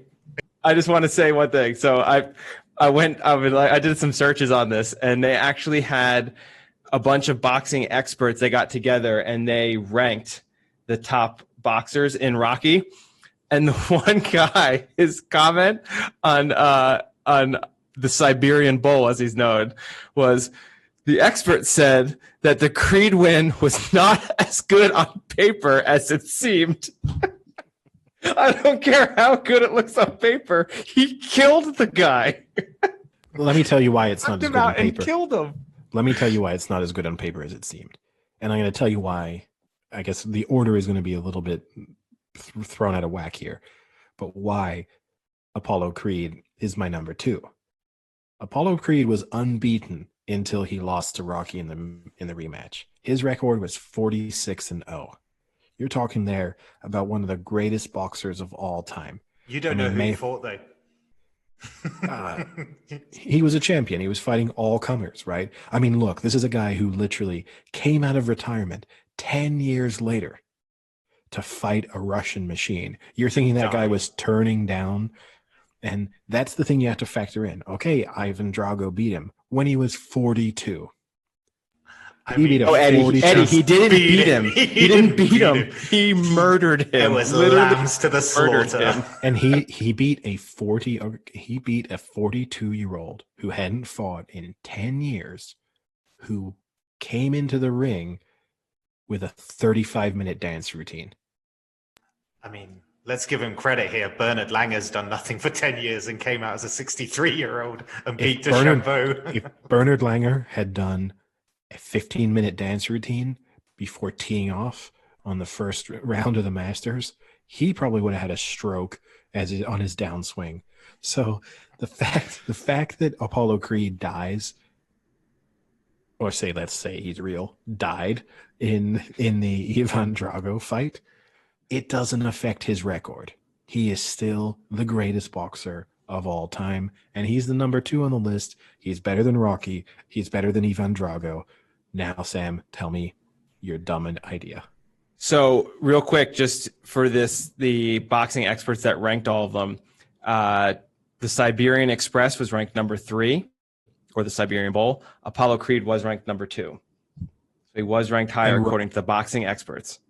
And Rocky was ranked number 1? Rocky was ranked number 1. Nonsense. What do experts know? Nothing. Because I'm right. All right, Sam, tell us why Rocky was better. Sam, what was Rocky? What number is he on yours? Surely we need to go back to 4. Like, I was just like, we're all talking about like our 2s at the moment, right? Well, that was my 4. Yeah, I know, but okay, you can save your Rocky explanation for later.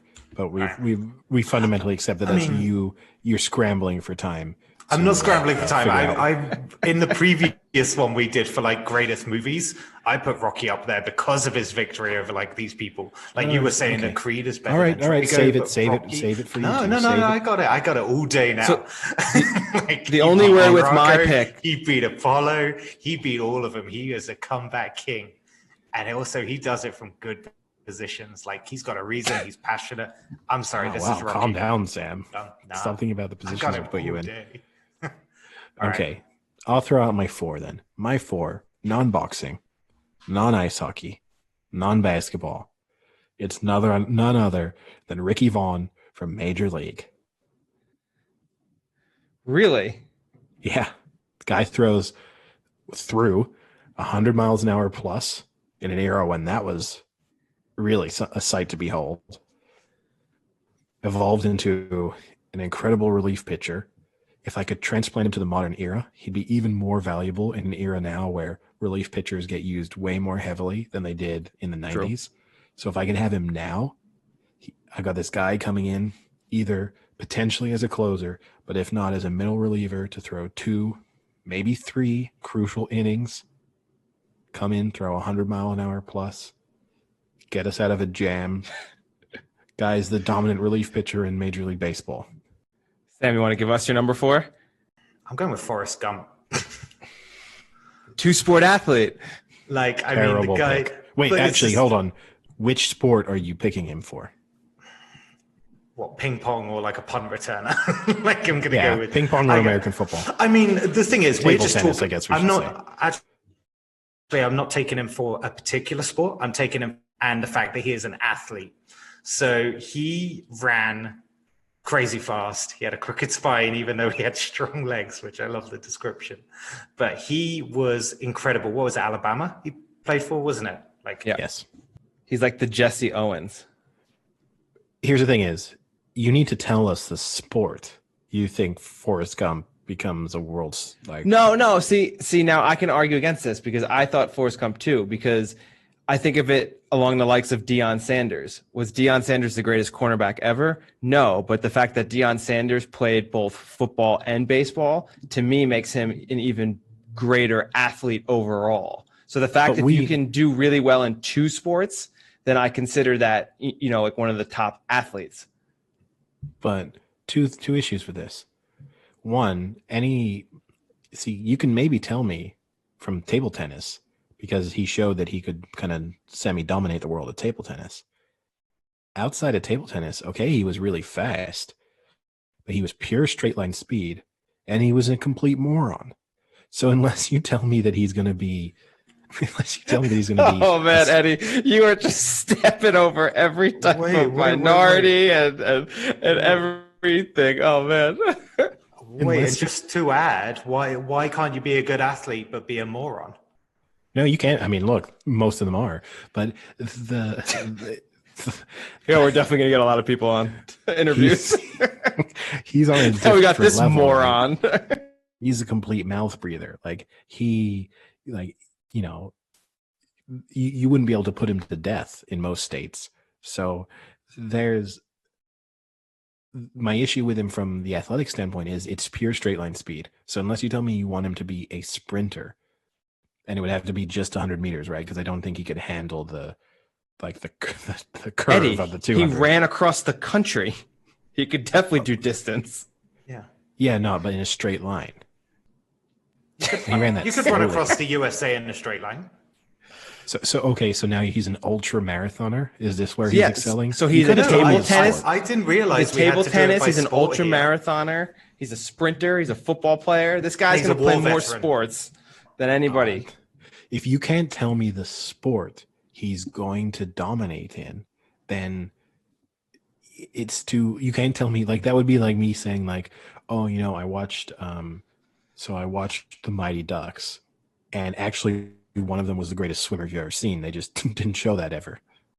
But they do show it. But Forrest shows it. In 2 sports, right? So you got to tell me, is it table tennis or is it another sport where you're going to apply his athletic ability? And you got to convince me as to why the athletic ability we saw would make him amazing. I mean, we're just adding caveats. The caveat was an athlete. Like, he is an athlete. No, the new caveat is we have to convince Eddie. Yeah. Wow. That's all He's a supreme ruler. Thank you. He's a war hero. That's all you need. If you want to start going against war heroes. I don't like to call myself a war hero, Sam. I think I was just doing what anyone would have done in that situation. But you got to tell me the sport, where otherwise this is just a total mental exercise, right? You got to be able to tell me Forrest Gump kick returner in the NFL, best kick returner of all time. Maybe I accept that. But if you're just telling me good all-around athlete, I would say he's the, what if you said he's the greatest two-sport athlete in football and table tennis? I would maybe dispute that his footballing ability would have been able to get him into the stratosphere of greatest two-sport athlete, because he would have just been a kick returner, right? He couldn't have done anything else. Yeah, probably not. So, but okay, I'll accept that he probably justifies a 4 spot as a two-sport athlete. That's fine, but you got to tell me it's football and table tennis. You can't just say raw athletic ability, could have done anything. What's your next one? What are you on? My number 3? Yeah. My number 3 is Johnny Utah from Point Break. Now, here I got to throw in a slight caveat of my own, which is that what sport? Football. Okay. So I'm trying to take him before the career-ending injury, and then even though that is obviously part of his story arc in the film, I want to take him before that, and I want to hope he doesn't get the injury. So you're pulling like the Gary Bertier. Remember the Titans before he gets in that car. I want Gary Bertier right before he opens that car door. Right up until the moment the engine switches on. Right before the moment where he goes, "No, you man, you," and then he speeds away, and that's it. Exactly. But yeah, that's my pick. Arguably would have been the greatest Ohio State quarterback of all time. And I think his skills might be the best all-around athlete we discuss in this top, let's call it top 15. And I think it would have been a great NFL quarterback. My number 3 is, when we did our top 5 movies, one of my top 5 favorite movies is A League of Their Own. So I have to put the most dominant player from that movie in there, which is Dottie Henson. You have a person she was the best defensive player on the field. She had a cannon for an arm. She would dive into the stands. She was great, Gold Glove defensively, no doubt. And then offensively, she was a house. She was the only one who could consistently hit home runs. She was clutch as fuck. She never missed her opportunity, except one crucial play where she purposely dropped the ball and ruined my dreams. So I'm going to let it slide and say that if put into a real life situation, she wouldn't face her sister, who's always been number 2 behind her. So that scenario of her purposely dropping or blowing a game won't happen. And all you're getting is the amazing talent as a catcher and as a hitter, and the fact that as a catcher, she was good at calling the game as well. So I'm going to put her as my number 3. Yeah, I mean, you're right. In the scenario, it's impossible to imagine siblings competing, in a Serena versus Williams kind of scenario, or in a world where we've just seen a Ball brother get drafted number 3 when his brother was drafted number 2 the year before. It never happens that siblings end up playing each other. No, but in this scenario, we're taking her out of a movie and putting her into real life. We're not also taking her sister out of the movie and putting her into real life. And look, I'm not gonna argue in a way on her. What's the Arnold movie where he comes out of the screen and comes to real life? The Arnold movie? Yeah, there's an Arnold Schwarzenegger movie where he comes like out of the screen and other characters come out and they become real life humans. Oh, The Last Action Hero? Yeah, that's it. Last Action Hero. This is kind of what we're doing. We're last action heroing the athletes. Now, here, I'm not going to dispute her athletic credentials. I want to touch on one thing you said there, though. You said before she crushed your dreams. Yeah. I mean, I love that movie, and every time I watch that movie, the ending still to this day disappoints me. Like, there's just a glimmer of hope in the back of my mind that maybe I've watched the movie wrong the first 40 times, and in this take, she holds on to that ball and wins because she deserves that win. Her sister does not deserve it. She was the best player in the league. She dominated that league. She didn't even want to be there, and she was still hitting home runs left and right, and she should have held on to that ball. Okay, so A League of Their Own is the Houston Texans of movies for you. Yeah. All right, Sam, who's your number 3? I don't think you guys are going to like it because I don't think it's a very good. Because the problem with Happy Gilmore is that the quality of it is extremely like regional and like what is it, pro-am basically what they're doing. But I wanted to give a shout out, in my opinion, to Shooter McGavin, because until things get dirty with Shooter McGavin's tactics, that guy was winning everything except the jacket. He was dominating this sport in that area. I'm going to call it that area. But the thing is, the guy was just defending the game of golf, right? He thought that the etiquette wasn't there with Happy Gilmore. He was doing everything to ensure the integrity of the game. And I think that has to appeal to something. So don't get me wrong, probably not the best golfer to come out of the game, but for his, until he starts to like buy people's houses and try to buy audience members to try and throw Happy Gilmore off his game. But yeah, I want to go Shooter McGavin for kind of that funny reason. Look, you raise an interesting point there. In the same world in which we've had the remake of Karate Kid with Cobra Kai, where they've kind of flipped it and made the Cobra Kai characters not seem quite as bad, there's a world in which you remake the Happy Gilmore like movie, but from Shooter McGavin's perspective, and he's the good guy. Apart from the house, like the house is the only issue. But yeah, the house is the issue. It was a great investment. Yeah, but from him trying to just protect the game of golf, and you could spin it that he was the good guy, and Happy Gilmore is just like the Bryson DeChambeau of that universe, and so therefore should be despised. See now, Eddie, have you given your number 3? Yeah, my number 3 was I gave my number 3. Apollo Creed? No. Apollo Creed was your 4, right? Yeah, my number 3 was it was Johnny Utah. Oh, that's right. So my number 2 is actually Happy Gilmore. Because I think real life we're seeing Happy Gilmore in a probably same asshole-ish format in Bryson DeChambeau, but with the addition of at least another 50 to 60 yards on the drive, then you're getting to Happy Gilmore level. So you're looking at someone wrong. What? That's where you're wrong, because I was interested in seeing whether or not where I should rank Happy Gilmore, if he should make my top 5. So I did a little bit of research, and people have done research into how far Happy Gilmore was driving.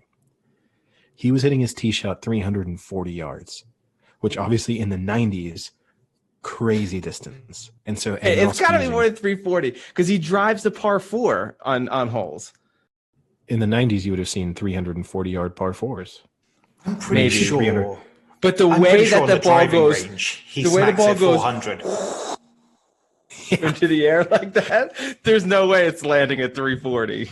Look, the thing is, you have to put it in perspective, right? 340 in his era would have been crazy. That's like 450 now. And then in addition, he was using old-fashioned clubs, right? So that's true. So he probably is hitting at 400 right now. You could tell me that he's hitting 450 now. I could kind of believe it. But I'll keep it. He is fundamentally only hitting the distances that DeChambeau is actually hitting right now in real life. But you're right, though, with shitty clubs and shitty balls. Yeah, so I'll stick to that, even if he's only hitting 340, 350 in the show, which I still can't imagine. Because I thought, what Sam said, I thought at the range he's hitting it over 400. But he's my number 2, Happy Gilmore. And then once he learns how to putt, Happy learned how to putt. Game over. I eat piece of shit like you for breakfast. You eat piece of shit for breakfast. I've already said my 2, right? And I kind of gave my reasoning behind why Apollo Creed is the maybe the greatest boxer of all time. Sam, I believe Rocky was your two, so please share with us your defense. I already gave the reasons in that passionate defense earlier, but I think he beat them all. He was the comeback guy. He was the one that when it all looked bad, when it all looked down, he pulled out of absolutely nothing and managed to come back against all of these people. And I don't think he needs to say much more. All I'll say is he was a weirdo who was clearly fucking his robot. So he's got that going against him. But no, to me, he's the feel-good story, but he's not the better boxer. So Rocky ended up going 58, 23, and 1. So he's like, I've picked Floyd Mayweather, and you've picked Ricky Hatton. Ricky. And I've picked both the Klitschko brothers put together. Yeah, well, here's the other thing we have to factor in. Your pick fails every drugs test now. Oh, no. You don't think Russia can be ahead of a drug test? Come on. This guy was the embodiment of the USSR. Frank, are Russia competing at the next Olympic Games? Yeah, but he's got better drugs. As soon as I said it, I was like, oh, I'm fucked. Yeah. The last few years. As the words were coming out of my mouth, the brains was like, yeah, I'm screwed. But yeah, I mean, he might be the greatest, but if he's in real life, he's just sitting home in Russia making YouTube videos of him punching through a bag or something, and no one cares. All right. Number one, Frank, you want to kick us off? I can kick it off. To me, I feel as if there's no argument against this being the number one. And that is Bobby Boucher from The Waterboy. This guy had never played any sports his entire life, steps onto the field as a 31-year-old with no athletic experience and records 16 sacks to set the NCAA record in his first game. He is killing people left and right on the field. He would be an absolute machine. My only criticism, besides the age factor, so he's not going to have a longevity in his career. Penalties? Is it the penalties? Is in today's NFL, he's going to get heavily penalized. Oh, no, he plays one game and he's gone. Penalized. But I did a little bit of research, and there's not one, but there's 3 different websites that put up a fake scouting report on Bobby Boucher as if he were going to go into the NFL. I just want to read just one of them. So this one, it goes into like size, strength, mental makeup, and it gives, like a grade and everything. So tackling 1, meaning exceptional grade. This is what the person writes. I can only put this one way. In my long, distinguished scouting career, Bobby Boucher is the meanest motherfucking hitter I've ever seen, period. He honestly makes Gary Bertier and Luther Shark LeVay, who's Lawrence Taylor in Any Given Sunday, look like Pop Warner punks. This dude obliterated his own quarterback at practice, laid out his science professor during a lecture, and has concussed somewhere in the neighborhood of 75% of the southeastern United States. If there are 3 things I know in sports for certain, blah, blah, blah, and his number 3 is, if you ever see Bobby Boucher running at you, assume the fetal position and say your fucking prayers. And then they also have versus the run. He's exceptional. And it says, Boucher has that rare, if you're standing on the football field, no, literally anywhere on the football field, he will find you type of range that is essential for a Hall of Fame middle linebacker. Whether it's a sweep or an end around, or even if there's a guy on the bench randomly holding the ball, Boucher will get him and open up a can of whoop ass. Yeah, I mean, you make that look. The 16 sacks kind of speak for themselves. That being said, I mean, that was just in the one game. I couldn't find statistics as to his overall sacks for the year, but it had to be somewhere in the range of 80 sacks in a shortened season. He didn't even play the whole season. Stupid. Here's the thing is, though, you touched on his weakness, which is he's going to be unplayable because it's just going to be 15-yard penalty after 15-yard penalty, and he's going to get suspended and fined. So his professional career would probably be about 6 quarters. But they would be the most amazing 6 quarters a linebacker has ever played. Maybe, but I just don't know if someone can be number one if their professional career was going to be exceptionally limited. I mean, if they just taught him to just avoid the helmet hits, he might be able to stay in enough in a game to at least get double-digit sacks in a game. All right. Well, I'm going to, because I know Sam has already stated that his number one pick is going to be controversial, so I'll let him go last. I know what It's his not going to is. be allowed. My number one pick is a little bit similar in a way to you, Frank, which is age might be a little bit of a factor here. I'm taking Roy Hobbs from The Natural. Now, if I could have 19-year-old Roy Hobbs before he gets shot, and so I get him full potential, that would be ideal. If I get pitching Roy Hobbs, who also develops into the hitter that he then became, greatest baseball player of all time, it's not even close. However, Agreed. Even if I just get him as an aging hitter, he's still incredible, still multi-year MVP. Now, hopefully, too, modern medicine means that silver bullet will not slowly kill him. And so I can drag him out till maybe 40, 45, and we get a nice career out of him. Here's my question. Is he also bringing the bat along? Yeah, 100%. Is that allowed? Because we just said taking the athlete. We didn't say the athlete with his tools. He gets his equipment. You get your own equipment? Yeah. So does Bobby Boucher get the punter helmet? If he wants it, yeah. And Happy Gilmore can still use his old clubs if he wants. He's not required. In that case, like then I definitely defend my number 2 of Happy Gilmore. He'll be like when Phil Mickelson was controversial, and because like they won the wedges and they got grandfathered in with the new wedges, and then Phil Mickelson made the switch, even though he wasn't using the wedges before. Happy Gilmore will get grandfathered in. It will be a talking point. And Hobbs' bat might be a talking point too. Doesn't matter. Now, Sam, I never saw it. Please let us know your number one. Oh, come Can on. I guess? Yeah. Okay. I think it's pretty obvious, but I want to say there's a difference. Is it based on a real person? Yeah. Is it Michael Jordan from Space Jam? Yeah, but there's one key reason why this isn't the human Michael Jordan that we all know, is that game-winning dunk, he extends his arm by a good 10 meters. Now, this isn't some real-life athlete playing in Space Jam. This is a guy who not only was the best NBA player of all time, but he's now, through training with a bunch of cartoon characters, had the ability to morph his body into 10-meter game-winning dunks. Now, if he brings that back into the real world, he's even better.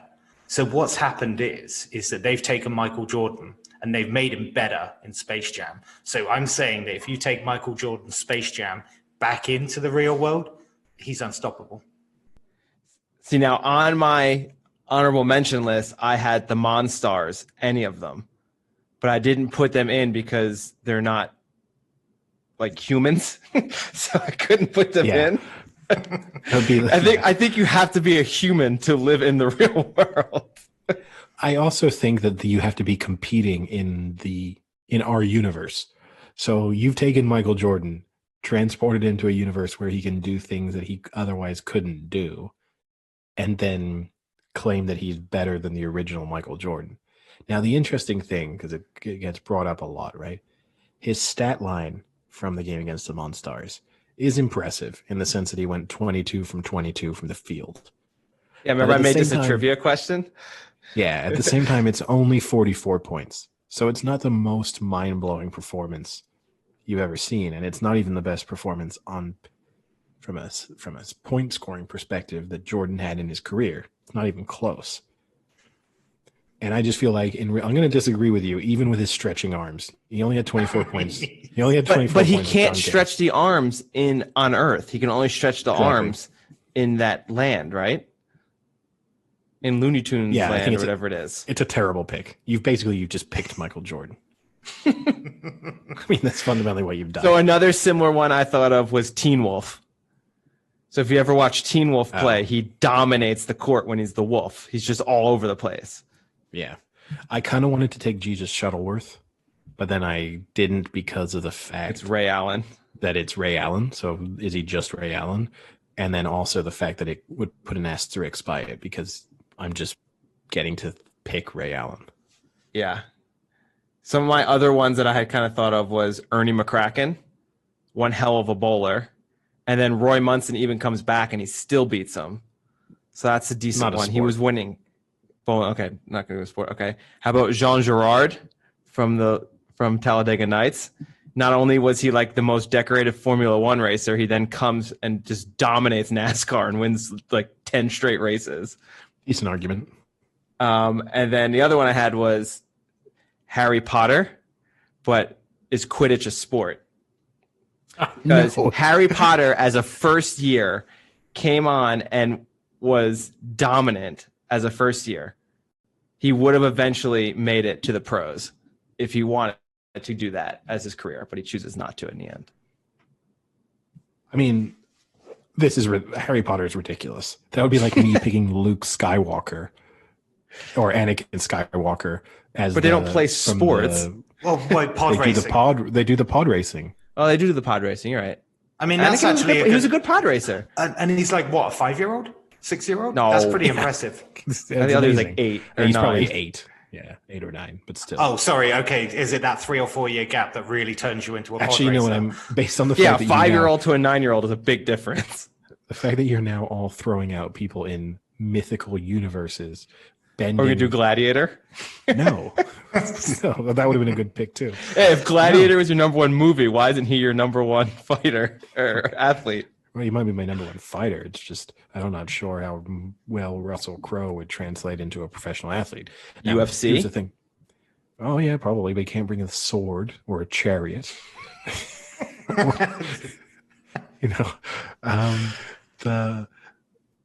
I'm taking Anakin Skywalker then, because he also has the fucking Force. So if we're allowing this to go, you've just ruined the entire game. Well, obviously Anakin Skywalker would dominate.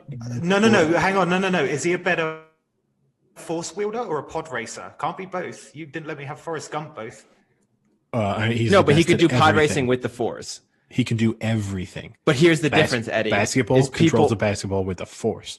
Baseball controls the baseball with the Force. Golf. Oh, you think Happy Gilmore can hit it a long way? Watch it until he has it orbit the Earth 9 times and then drops in the hole. So wait, are you picking Anakin or, spoiler alert, Darth Vader? Oh, exactly. You ruined it for some people there, Sam. So are you picking the light side of the Force or the dark side to wield in sports? My argument against that, Eddie, is people do play Quidditch now. Yeah, and it's the saddest thing I've ever seen. They don't. People. What's more play Quidditch?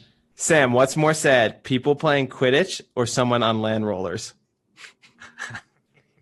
The fact that they're playing a game where you're meant to hover on brooms but don't is really sad. So I'm going to give Eddie the reprieve.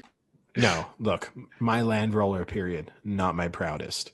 But to even compare it to a bunch of losers skipping around in a field with a broom between their legs, pretending that they're doing something, all of whom are probably just massive dorks at liberal arts schools who've never played a sport in their lives before they got to kind of LARP as their favorite character from a children's book.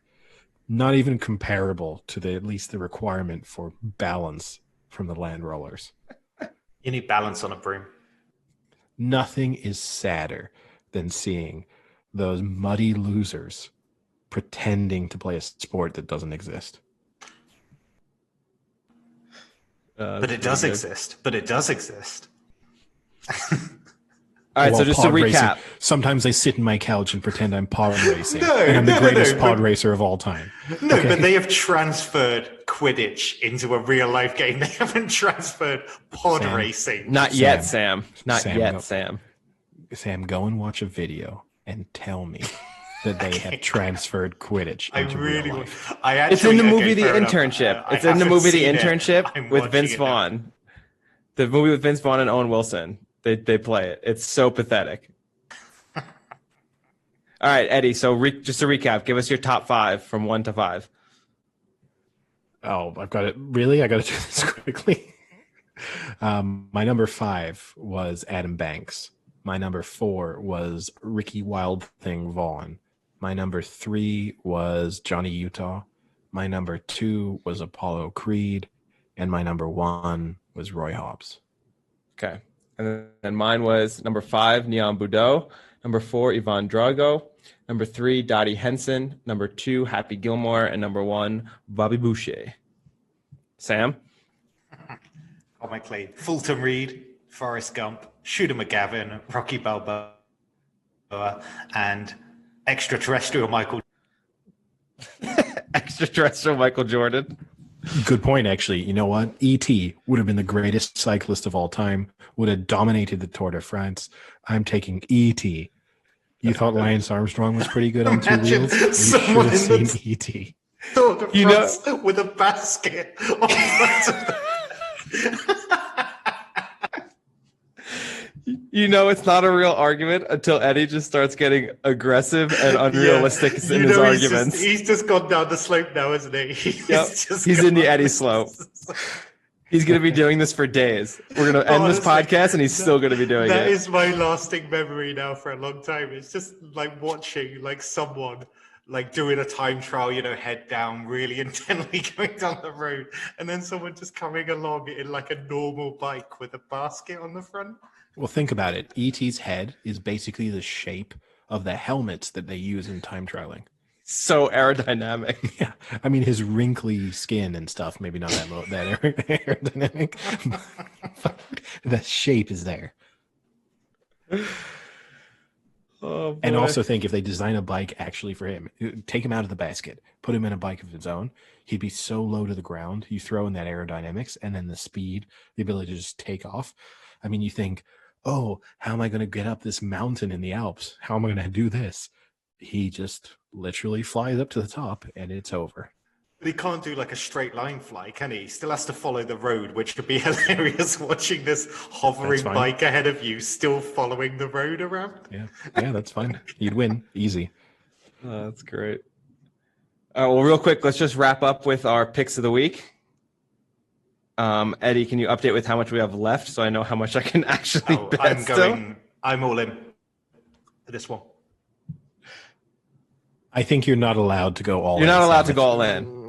You've got at least 3 weeks left of bets. Let's say it that way. Because otherwise it's just silly because you go all in and you're either out or you win and you'll be potentially winning the competition. So you don't want me to win, is what you're saying? Not that way. Just by rolling in the same way that I can't just go all in. Yes, I am. Well, casinos have rules, Sam. This one has a rule. You're not the house. I'm the one staring at the spreadsheet. Hey, you've got to give up your stake if you're the house. Okay. I could give up my stake and still win. That's the reality. I'm in the lead with 93,900. So I'm 6,100 down so far, and I'm winning. Frank, you're in second place with 60,000. So you're 40,000 down. Okay. And Sam is down to 35,000. Okay. I've got mine all lined up. Yeah, I got mine lined up too. All right. What do you have, Frank? I don't know the exact odds, so if you can look this up for me. Yeah, which sports? Okay, so it's just a single bet. I'm going Villa to win and over 2.5 goals. So Aston Villa are playing Brighton. Last year, that was the most shots in a match in the entire Premier League at 44. And right now, Villa is pretty hot with scoring chances. They have more chances per game than any other team. And then on top of that, you have my boy Grealish coming off a really good match. He was man of the match against Iceland in his international, not debut, but this whole run has been his debut in the past few months. since he's been added to the international squad. So he's going to be feeling good about it. I think he's going to come back. They're going to set a good tone. I think they'll win, and I think it's definitely going to be over 2.5. That is 3.4. I'll take it. 3.4. I like that. It's actually a really nice bet. So what was your stake? 20,000. Okay. Sam, do you have your bet in mind? So I'm not allowed all in. No. No, because you need to at least have something left. Like you have to at least leave 10,000 left. All right, I'll tell you what, I'll do 15K on this. So I will do just straight up wins for England and rugby to beat Ireland, the Steelers to win, the Chargers to win, the Vikings to win, and the Chiefs to win. And it pays 1.79. Wow, you mocked me a week ago for having my conservative accumulators, and then you have taken a page right out of my book. Well, in fairness, the idea was that 1.79 would get me up to about 100K. But all right, not allowed all in, so I'll take 15 on it. Okay, well, mine is going to be not too dissimilar to what you have done.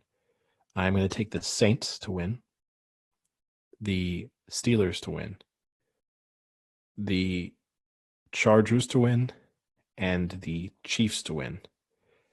And that pays 2.75. And I'm going to stick 23,900 on it. Nice.